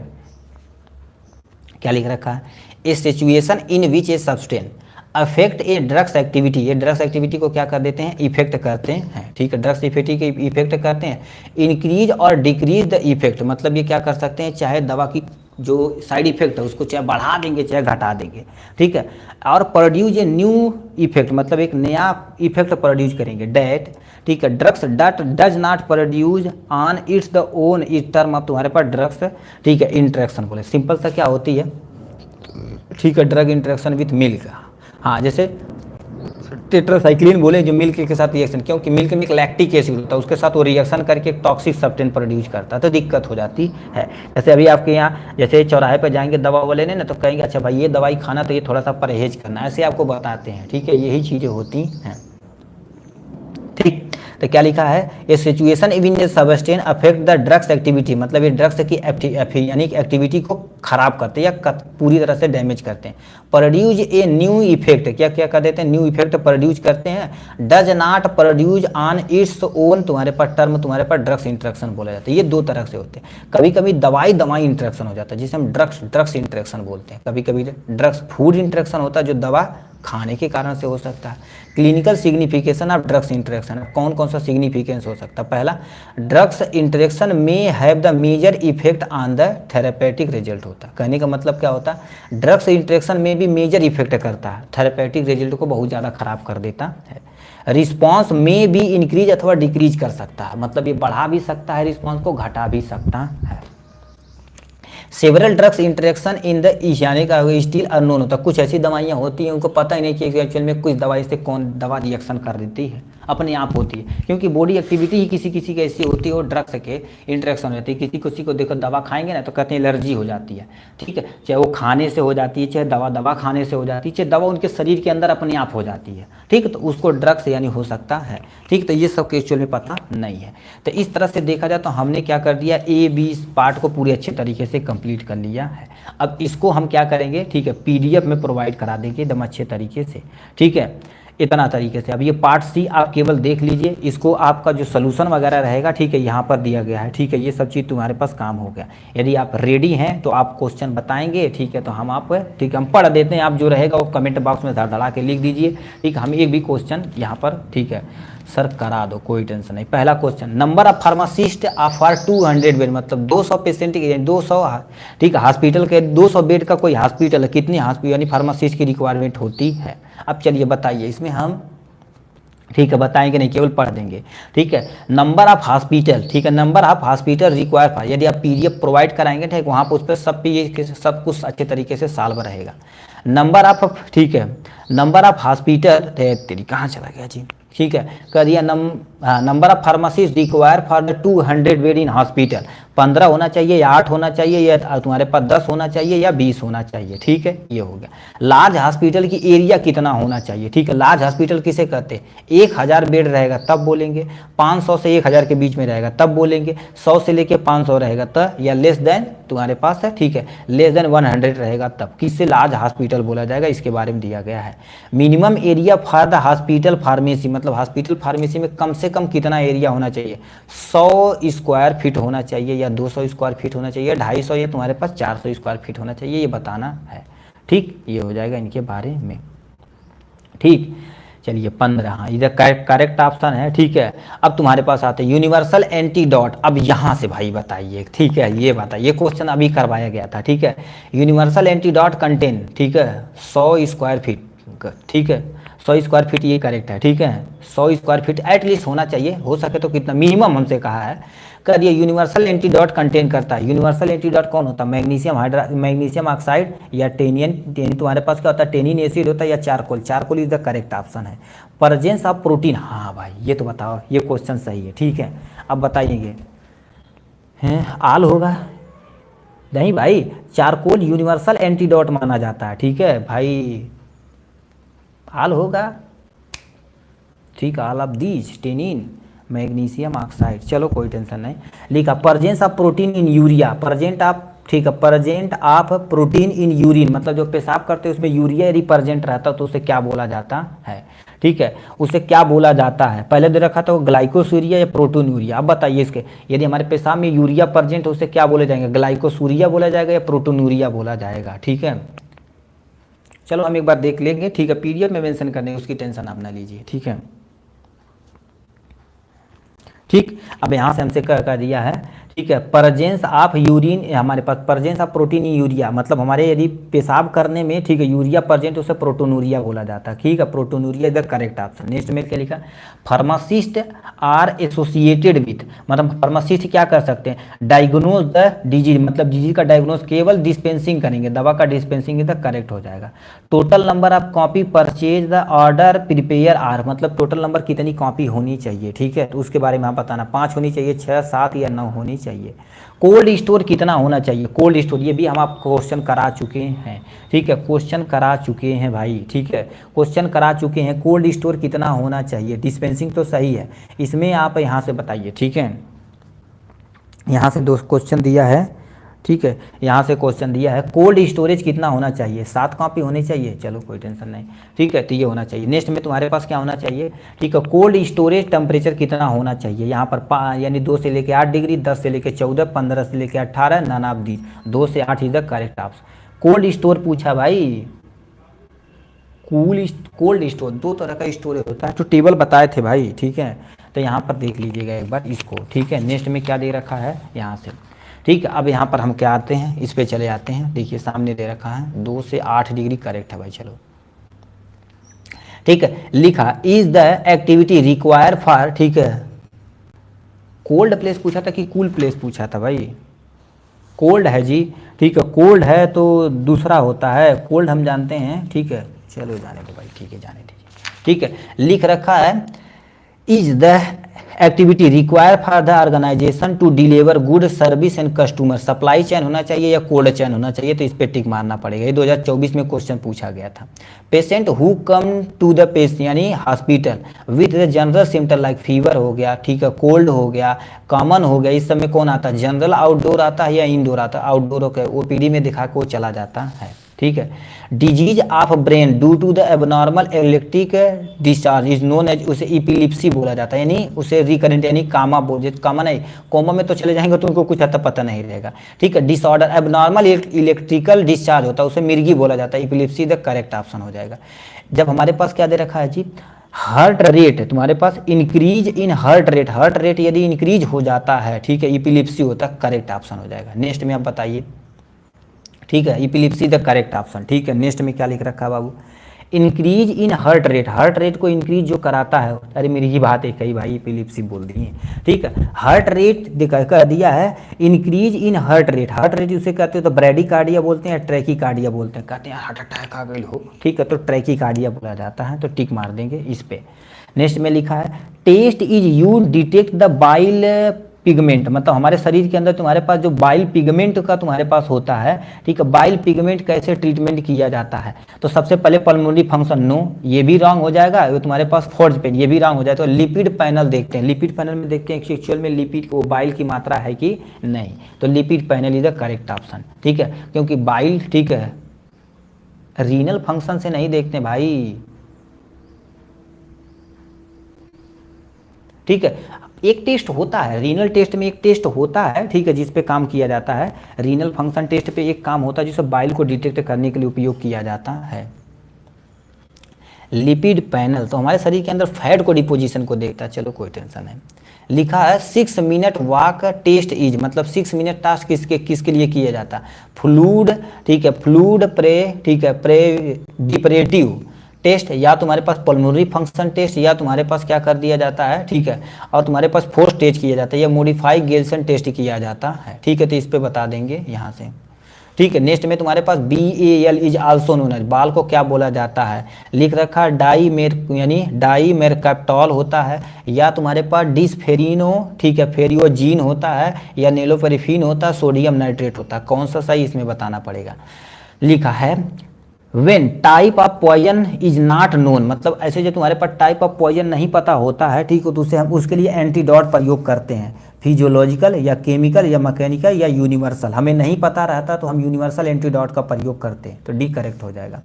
लिखा प्रिस्क्रिप्शन फॉर शेड्यूल 2 तथा शेड्यूल 3 कंट्रोल, ठीक है, control drugs is valid for, मतलब जो प्रिस्क्रिप्शन होता है शेड्यूल 1, शेड्यूल 3 और शेड्यूल 3 के तहत, तो तुम्हारे पास क्या उसे प्रयोग किया जाता है, इसमें बताना है प्रिस्क्रिप्शन कितने दिन तक चलता है, ठीक है, शेड्यूलिंग के तहत 10 दिन, और तुम्हारे पास 20 दिन, 14 दिन, और यहाँ पर इसमें अब प्रिस्क्रिप्शन ऑफ ड्रग्स देखेंगे तो उसमें एक कम्युनिटी फार्मेसी से क्वेश्चन पूछा है। फीफो, अब इसका फुल नेम आप दिखाई तुरंत भान से, FIFO standard for first entry first out, first expiry first out, first year यानी एक्साइटेड फर्स्ट ओवर, इसको भी आप कमेंट बॉक्स में लिख के दिखाइए, ठीक है, ये भी आपको बताना पड़ेगा, ठीक। नेक्स्ट में तुम्हारे पास क्या लिखा, dash dash dash is a time taken between the placing order और and recipient of the drugs to the department, उसे लीड टाइम बोला जाता है या बफर स्टॉक बोला जाता है, इसको तुम्हें बताना पड़ेगा यहाँ से। नेक्स्ट में क्या लिखा, the out patient who are able to walk and receive primary health care is called, उसे क्या बोलते हैं, जनरल, ठीक है, out patient to of the walk and receive the primary health care, मतलब आते हैं लेके दवा चले जाते हैं, उसको जनरल आउट पेशेंट बोला जाता है, ये हो जाएगा। इमरजेंसी हो जाएगा, और तुम्हारे पास रीफर हो जाएगा एम्बुलेंसी पेशेंट, ये तो इसको भी टिक मार देंगे यहाँ से। तो इस तरह से देखा जाए तो तुम्हारे पास क्या हो जाएगा, 18 का सी इज द करेक्ट ऑप्शन, सही भाई, ठीक है, ठीक। तो इस तरह से देखा जाए तो हमने क्या कर दिया, पूरी तरह से इसको कंप्लीट कर लिया है, फार्मेसी, ठीक है, यानी हॉस्पिटल एंड फार्मेसी के बारे में अच्छे तरीके से हमने कंप्लीट कर लिया है, ठीक। अब आपको बता देना चाहते हैं शाम का इसका हिंदी वर्जन आएगा, ठीक है, उसको आप मत भूलिएगा, ठीक है। अब इस तरह से देखा जाए तो केवल हमारे पास 1 या 2 सब्जेक्ट बचा हुआ, पूरी तरह से ख़त्म हो जाएगा, ठीक है, और जल्द ही आपका स्टार्ट किया जाएगा भाई, क्या स्टार्ट किया जाएगा आपका सुपर 25 की सीरीज। ठीक है, तो ये रहा आपका पूरा पूरा क्वेश्चन। ठीक, चलिए आज के लिए बस इतना ही, फिर मिलेंगे नेक्स्ट वीडियो में नेक्स्ट टॉपिक के साथ। तब तक के लिए bye bye and take care.